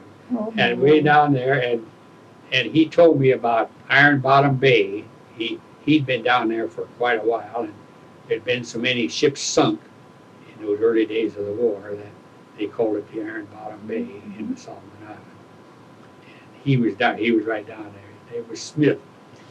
Do you remember, was he on a command? He wasn't on a command ship. He was No. on a different kind of ship. I don't remember what kind of ship he was on. Isn't that small world? Uh-huh. Remember that was kind of an unusual experience. Are there any other island experiences, whether during duty or off duty, that just stick in your mind? Any what kind of experience? Island experiences when obviously part of the Pacific strategy was island hopping. Yes, right. And you were doing that in your own way. Yes.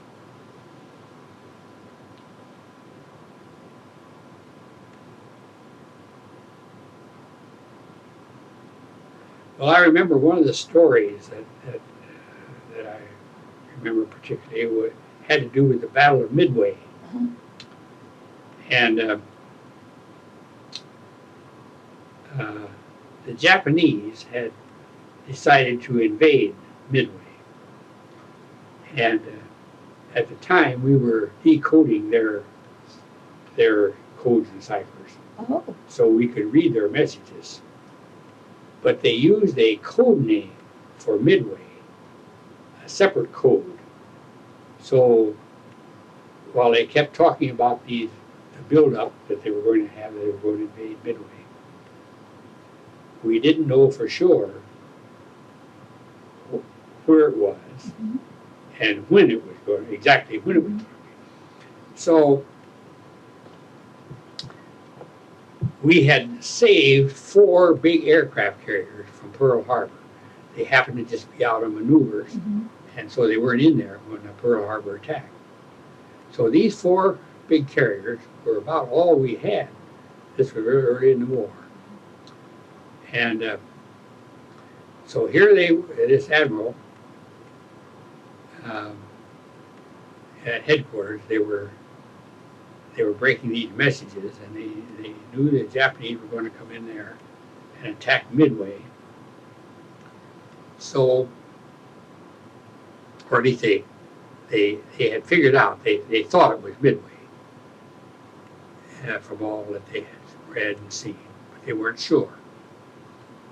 And they were wanting to set up a trap. The U.S. was wanting to set up a trap for them. So they hit on a scheme. They sent out a plain language message that they knew the Japanese would pick up. And it said that Midway was short of fresh water. And the next thing they knew, the Japanese picked that up and broadcast it to all their ships and all their command that identified Midway as the code name that we were missing. Aha. And so then they got it boiled down from the traffic and everything. They got it boiled down within a day or two of when it was going to take place. So they took these 4 aircraft carriers and positioned them northeast of Midway, just far enough out so they could fly into Midway. And when the Japanese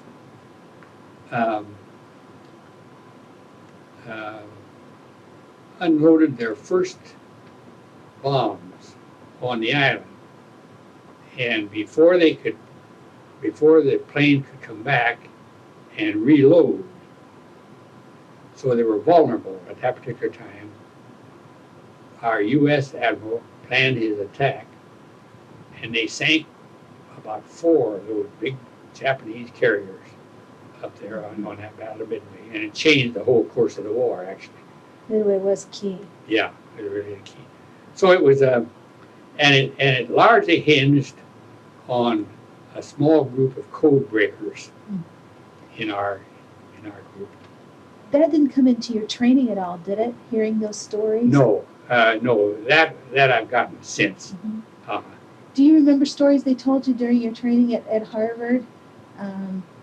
Or things that do you remember any particular interesting instructor or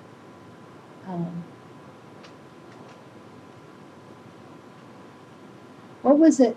Well, let me ask you this. Where did you live when you were at Harvard? Did you live in a dorm or in an apartment or?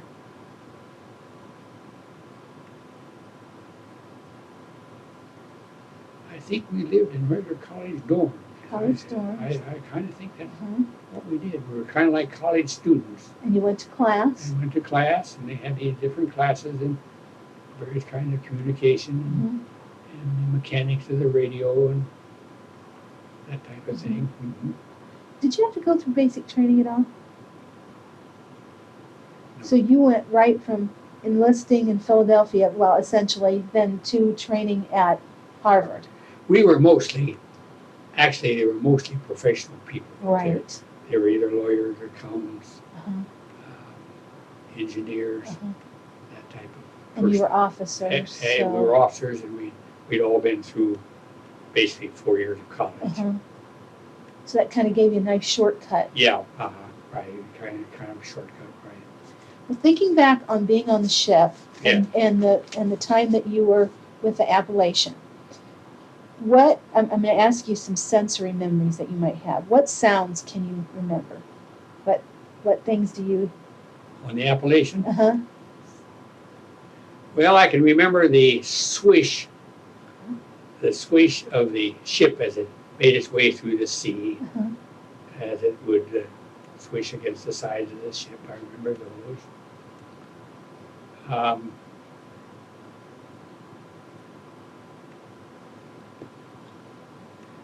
They had a ship's, what are they, like a ship's whistle, or Mhm. what do you call those? The ship's, it isn't whistle, but they, Did they ever use bullhorns? what? Did they ever use bullhorns or? No, not much. But they did use these, it's kind of like a whistle, but they would blow these things, and they were the ship, they told the ship's people what to do Uh-huh. and when to do it. Uh-huh. I remember those. That was very definitely Navy. Uh-huh. I have memories of in rolling seas down in the mess hall of having the dishes slide back and forth across the table. They'd have the dishes set up, and it would be rocky enough that they had a tendency to slide off. What kind of smells do you remember from the ship? Well, I remember the oil. I can remember they used oil to burn for fuel, and I can remember the smell of the big oil burning furnaces. Okay, so you were talking about the smells of the oil on the ship. Yeah. Any other smells that come to mind? Well, I can remember the very fresh air out on deck, walking on the decks and having very fresh night air. I used to like to walk the decks for exercise. Did you have a particular, were you in uniform all the time? Yes, we had kind of khaki Uh-huh. uniform that we wore most of the time, yes. Did you have, were there certain protocols that you were responsible for?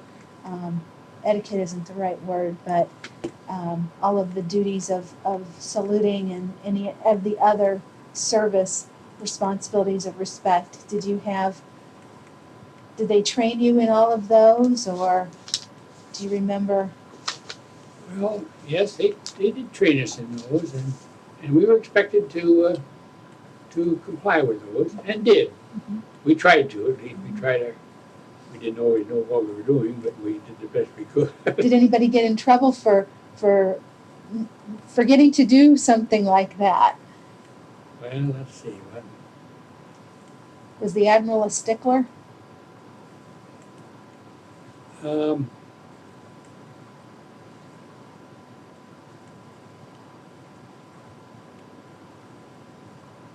yes, he was. He was a he ran a taut ship. I remember one time one of the destroyers that was with us was not keeping his position where he was supposed to be in the formation, and I can remember I can see that destroyer to this day, like a dog suddenly puts his feet out, coming to a halt out there, and his commander was ordered to come aboard, and he was chewed out by the admiral, I know, for not keeping his ship in the proper position. That kind of thing. Absolutely. Yeah. Any special tastes that you remember from on board ship? Tastes. Tastes. Things that you were able to eat or drink or...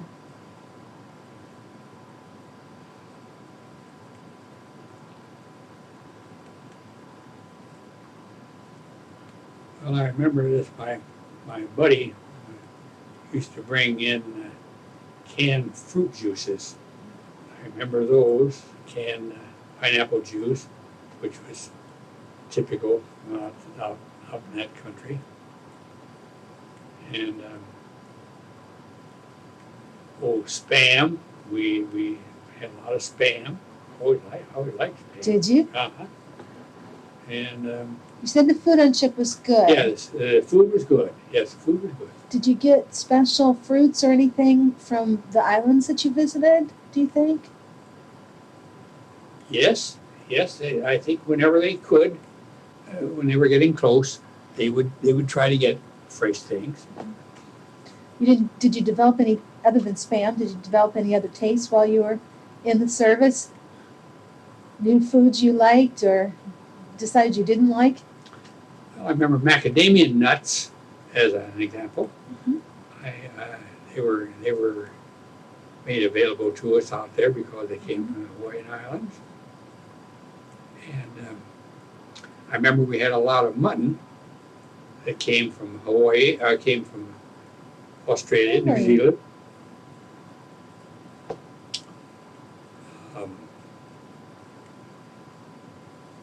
Did you like mutton? Yes, I like mutton. Mhm. Had you had much of it before you No. were in the service? No, we never had much at home. Now, that did you was- ever have mutton or macadamia nuts since then? Yes. Do you think back? Yes. Yeah.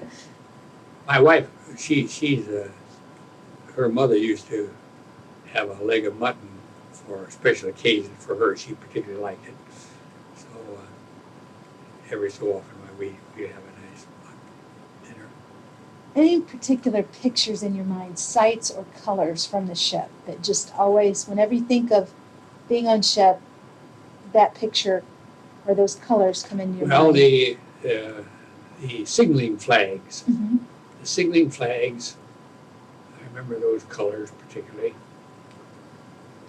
And of course, most of the ships are this battleship gray, and you sort of became aware of that as a large group had come together.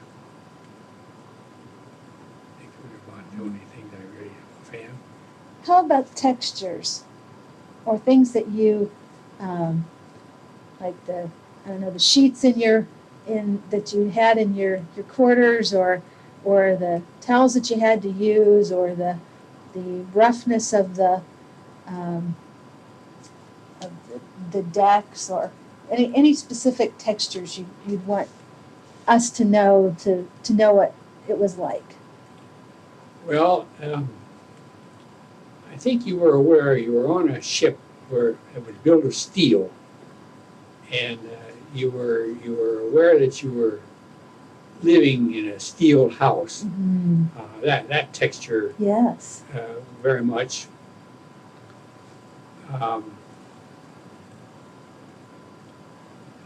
much else, really. What was your room like? You said you had 2 bunks in there? Mm-hmm. Anything one, else? One above the other. And How big was it, do you think? oh, it was about from here to that wall and to this window. Maybe this section right in here. Mm-hmm. Yeah, maybe 4 feet by 10 or 12 feet. It was really quite small. Mm-hmm. How much time did you spend in there? Well,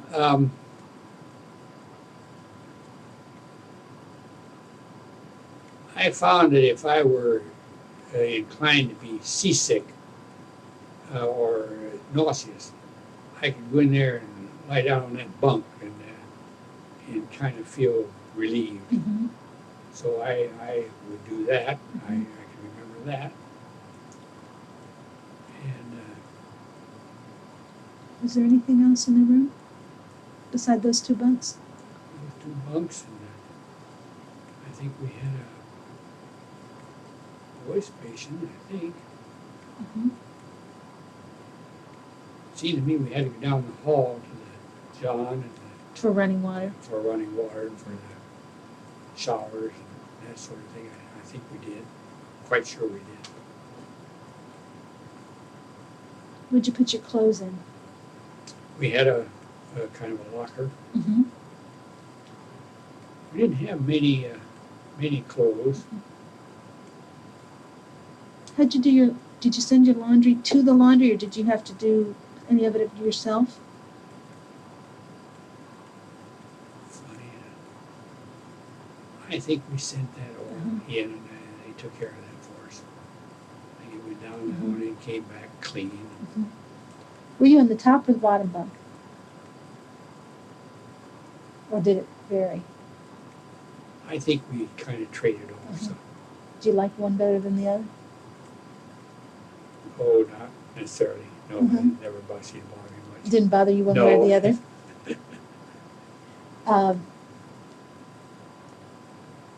You mentioned the John down the hall. That's the way I remember it. Was that large or small, or? Well, let's see, what they have?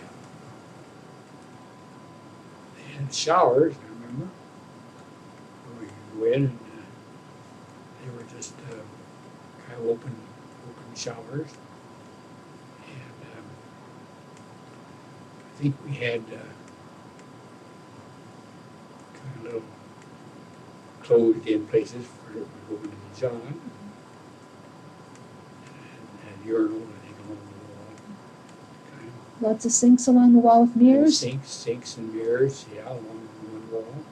Was it a social, like did people have chats in there, or was it just kind of in and out, get your business done? I think more of that. How did, you had grown up with 3 siblings, but you'd been on your own for a while. So how did you feel about being on a ship with all these guys, sharing facilities with them, all different kinds of facilities? How did you feel about that? I didn't mind that. That's all right. Did you feel like you lost privacy? Oh, you didn't feel like you had a whole lot of privacy. That was just kind of a given. Mm-hmm. You had 1,500 men living on a ship there, and you just kind of had to make do with what you had. You didn't think much whether you liked it or whether you didn't like it, or You just dealt with it. you just dealt with it. Now, did you have different facilities than the non-officers did? Yes. Were yours better? Yes. How were they better? Well, there was more privacy in them, I'd say. And that means in your own quarters you had less people? Meaning you Yes. just had one Now, for roommate? instance, you see, there were 2 of us living in a quarters. Enlisted men downstairs had hanging bunks, Mm-hmm. and there might be 15 men Mm-hmm. hanging in bunks, along the room. Mm-hmm. And to that extent, that's what I'm saying about the privacy. Mm-hmm. Let's see. How did the ship react on VE Day when they found out the war was over in Europe? Oh, they were delighted. They were in VE Day. That was big news, and that's the kind of news we were looking for all the way around. A chance to get home, get off of there and get back to our business. But you did know that the invasion of Japan could still happen. Oh yeah. So you didn't think it was necessarily over yet, but Oh, yet no. it gave you a lot of hope. Oh yeah. Do you remember people's reactions? Do you remember? Well, I can remember thinking it would relieve a lot of troops that they probably would send to the Japanese theater, and that Which could help you. which could help us. And of course, the Japanese had joined with the Germans and the Italians in a compact. Well, here now Germany had signed an armistice, so there was one of the big three out of the picture, and to that extent, it ought to help us bring this to a conclusion. Of course, at that time, we didn't know anything about the atom bomb and the things, how it was going to shape up for us. But, Do you remember how you heard? Did somebody tell you, or did you about hear it VE over? Day, Yeah. Did you hear over the?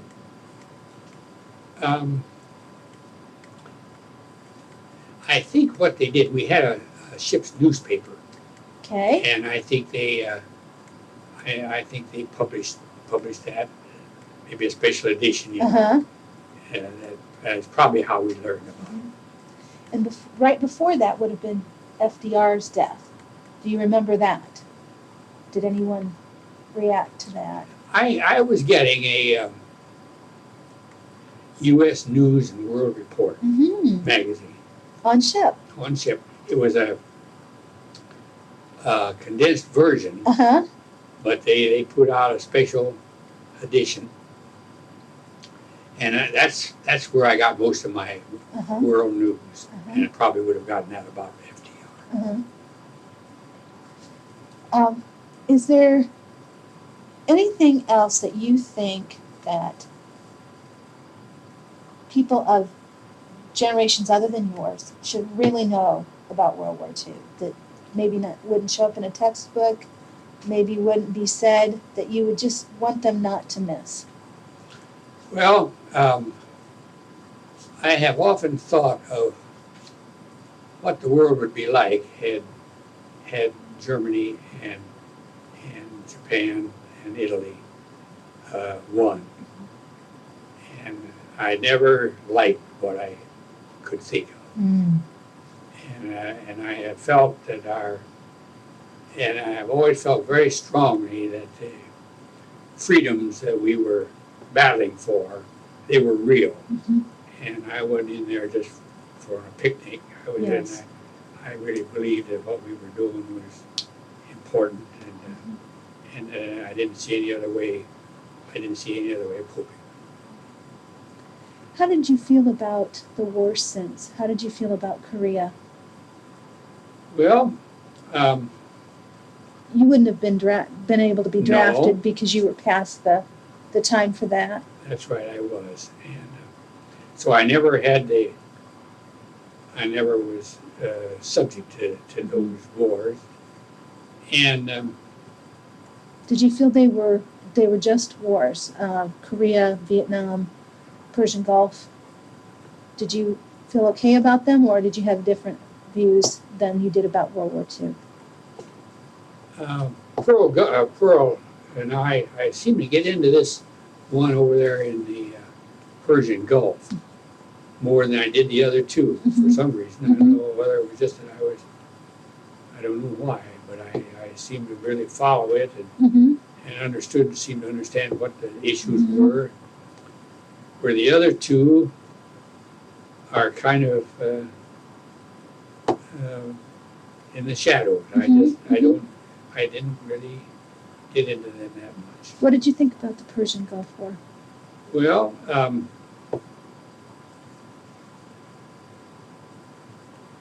I thought this who is it over there in charge of that outfit? Schwarzkopf? Colin Powell? Those were our people, but on Saddam Hussein? Saddam Hussein. I sure didn't have much regard for the way he took care of the environment and what he was doing over there. And I felt that Powell and our people did an excellent job in the way they fought that war, won it. I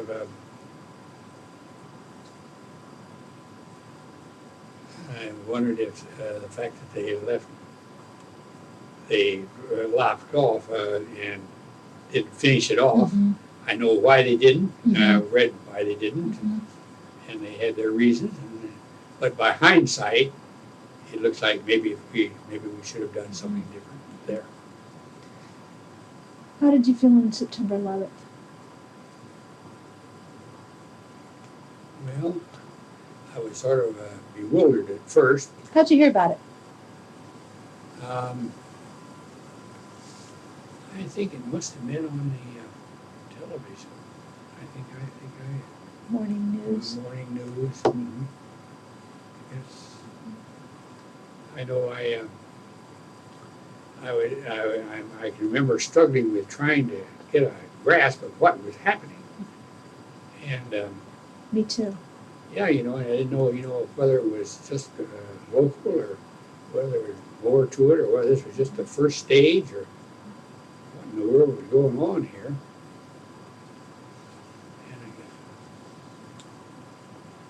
I thought there was an awful lot of brave people there. I was those policemen and firemen going right into those buildings, to try to rescue folks. I remember feeling that way about it. How do you feel about those who make comparisons between September 11th and Pearl Harbor, being a World War II vet? Do you think the comparisons are correct or incorrect?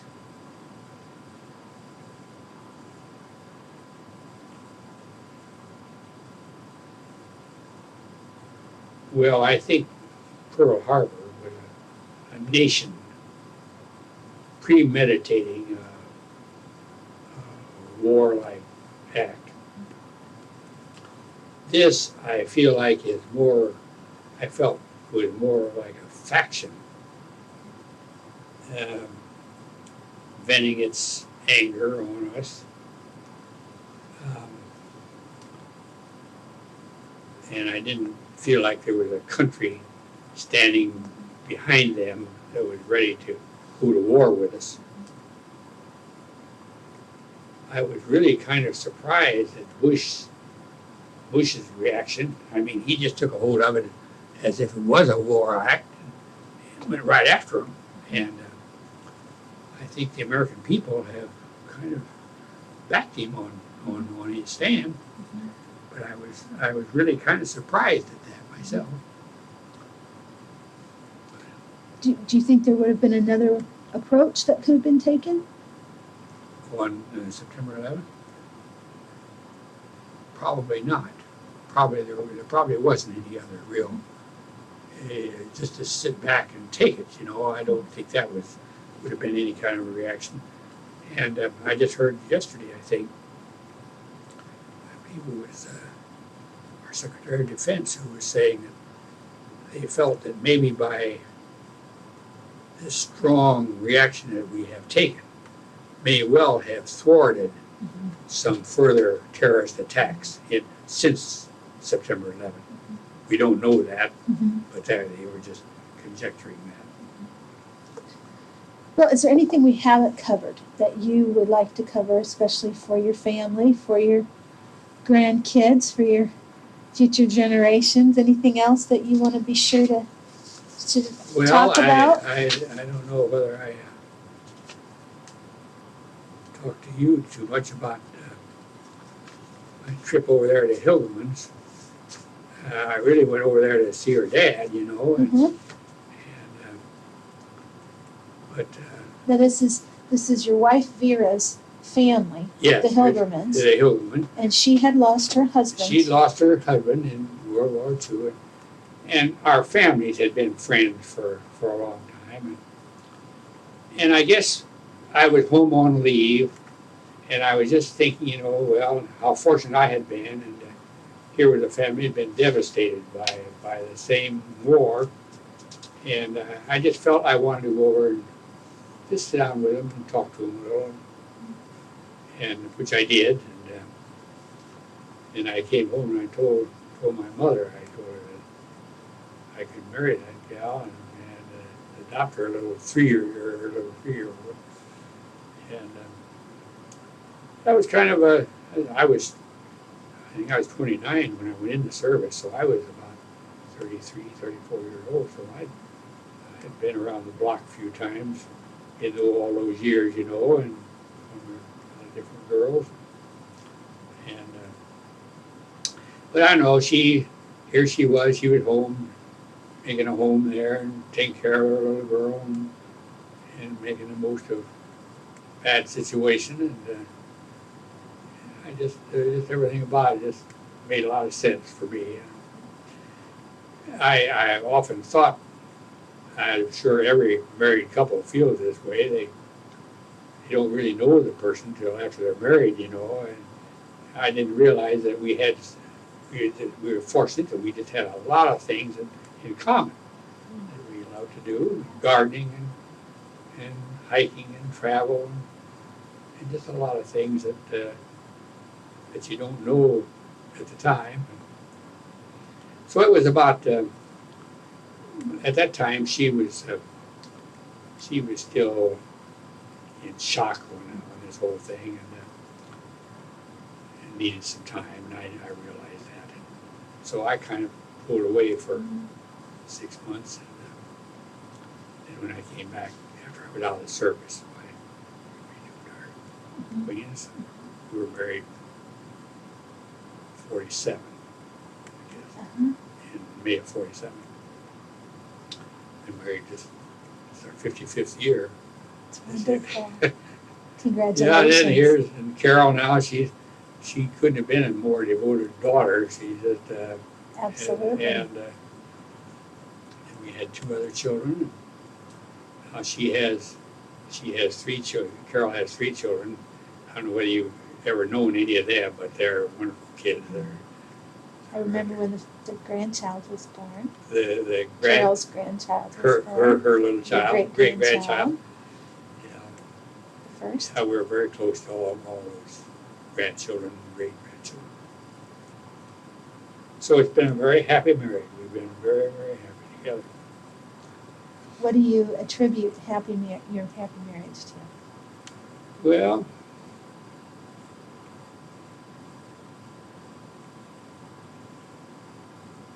I think one thing is being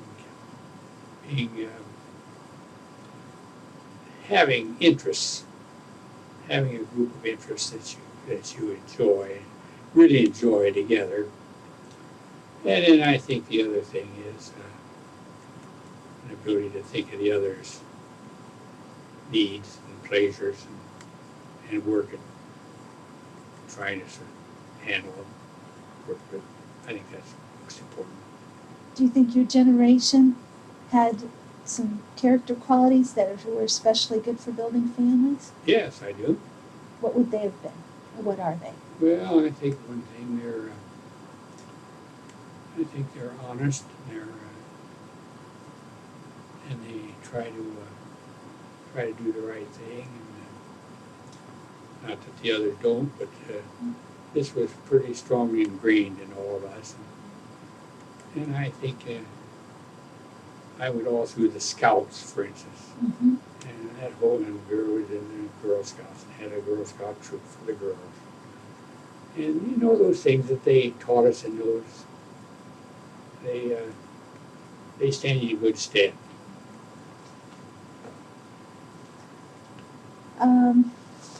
Let's see. Last but not least, did you ever doubt the Allies would win? No, I didn't. And I'll tell you this, though. I love to hear old Churchill talk. And Roosevelt, both of them.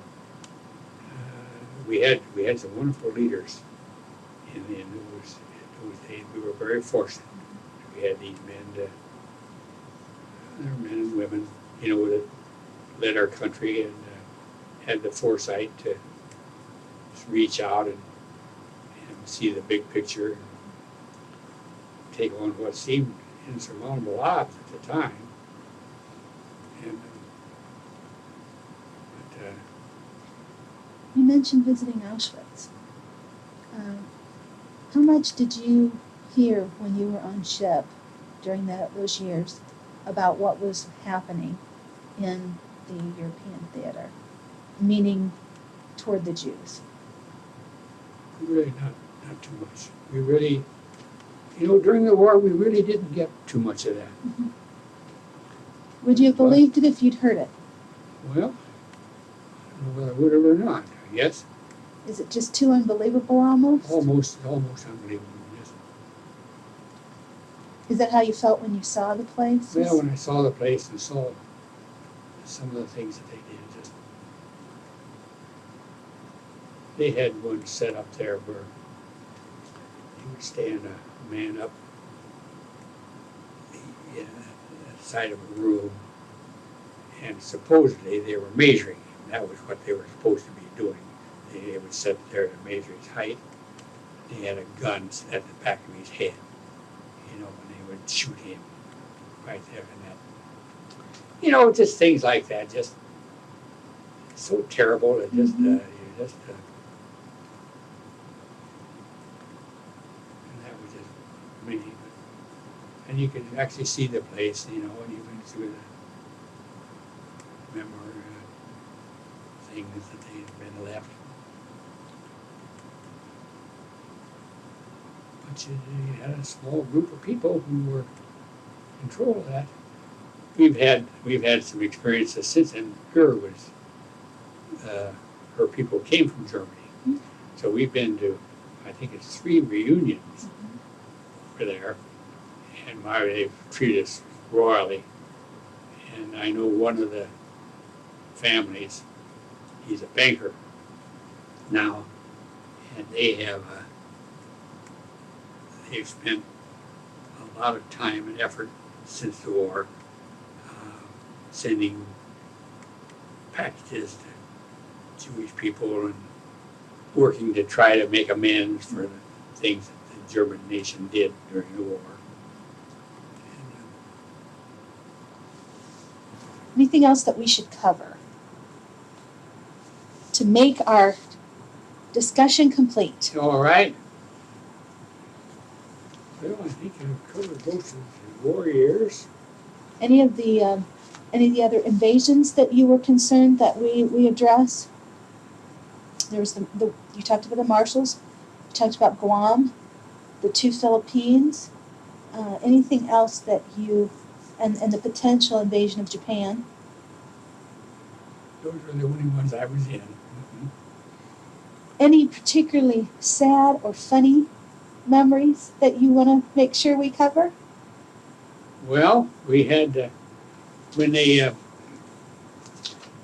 remember when we crossed the equator, why they had a big ceremony, King Neptune, and I remember one of the... Did the guys put this together? Yes, the guys put this together. And who was King Neptune? Oh, I forget, he was one of the sailors. Huh? And I remember one of the things they had was a huge canvas bag, about this big around, and it ran for all over the deck. It ran around. And they put all kinds of old chicken entrails and things inside that, and we had to crawl through that. That was one of the things. They paddled you as you went through. Now, was that an initiation or was Yeah, this... it was kind of an initiation into old King Neptune and his... Oh my.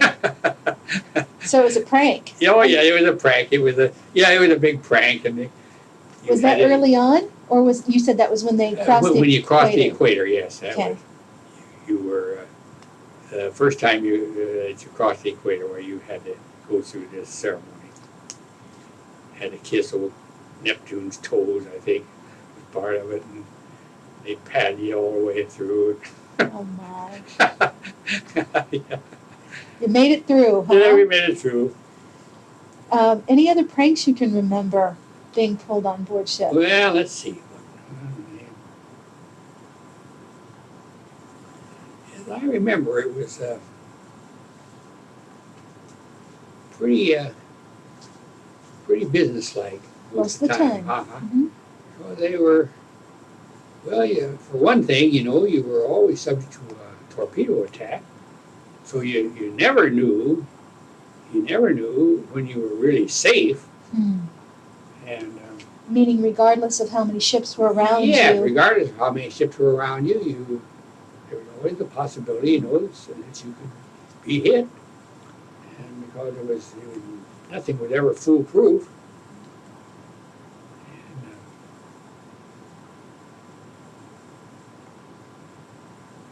so those, I think that was probably the reason that, you know, pranks just weren't hardly in the picture.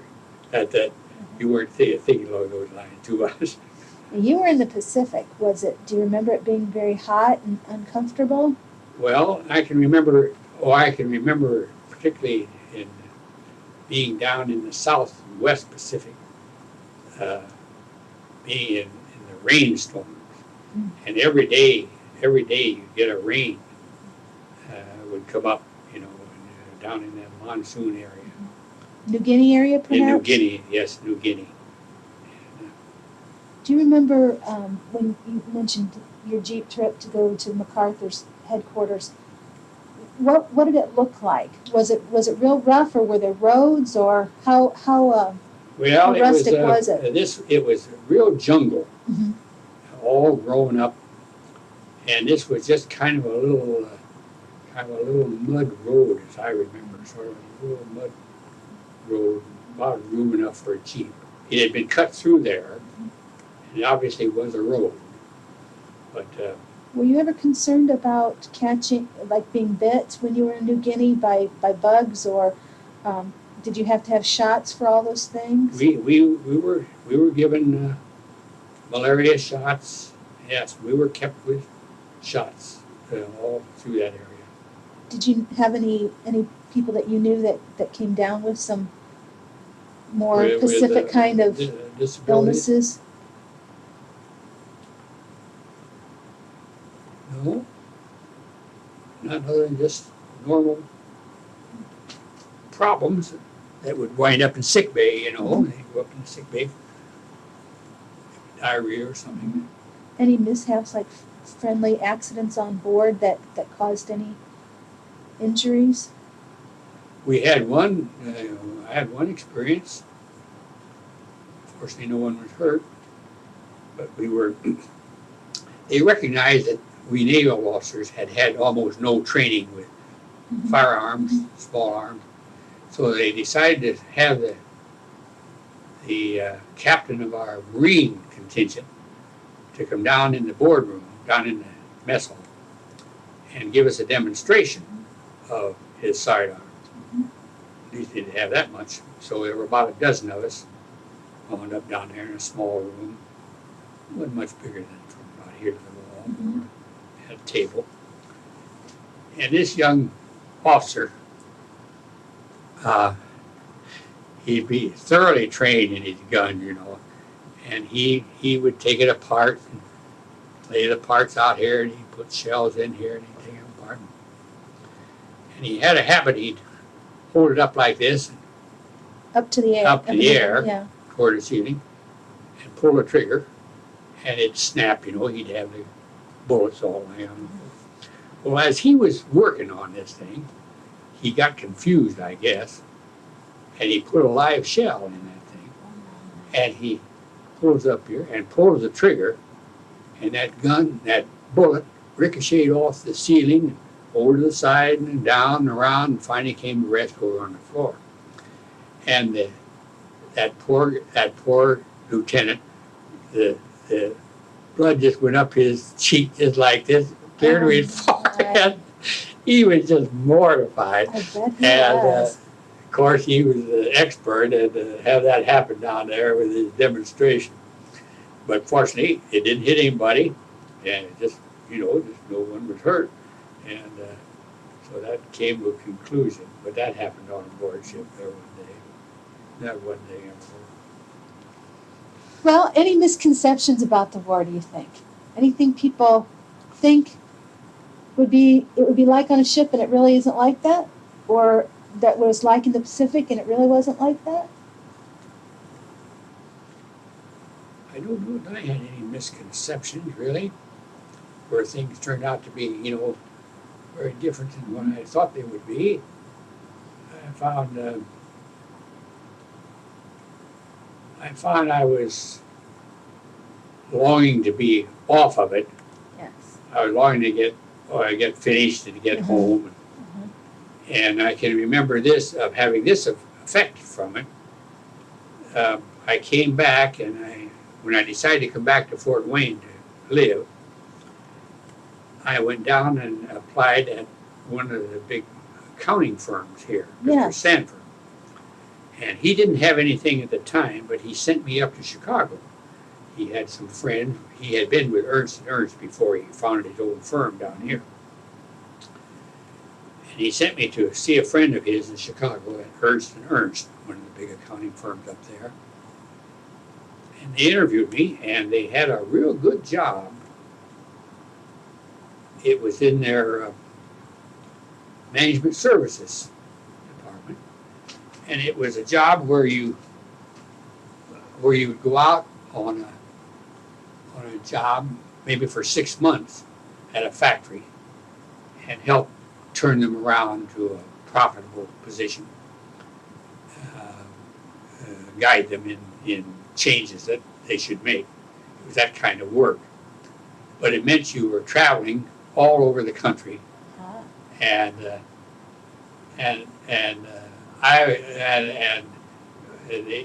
you could live on your expense money and probably save your salary.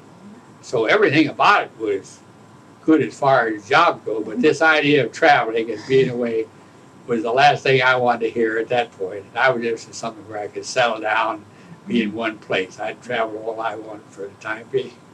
You got your fill. Yeah, so that's one thing that the Navy had done for me, I know.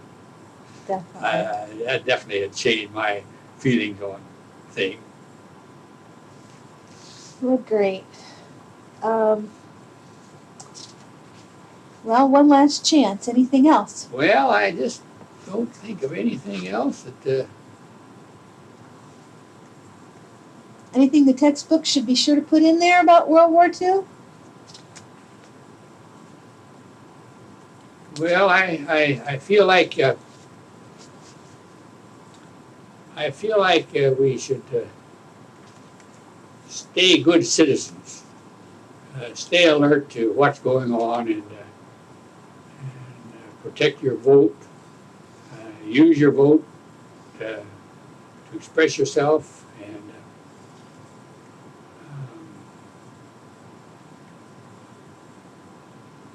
because I feel these things they've been hard won over many generations, and they could be lost quite easily Yes. if we aren't vigilant, Absolutely. and we all have some part we can play in it. I would urge all of us to do what we can in our own way. That'd be my feelings. Thank you, Frank Dulin. Yeah. Fine words to end with. Well, okay. Well, it's been very interesting. Thank you for your time. Okay, all right. It's been great.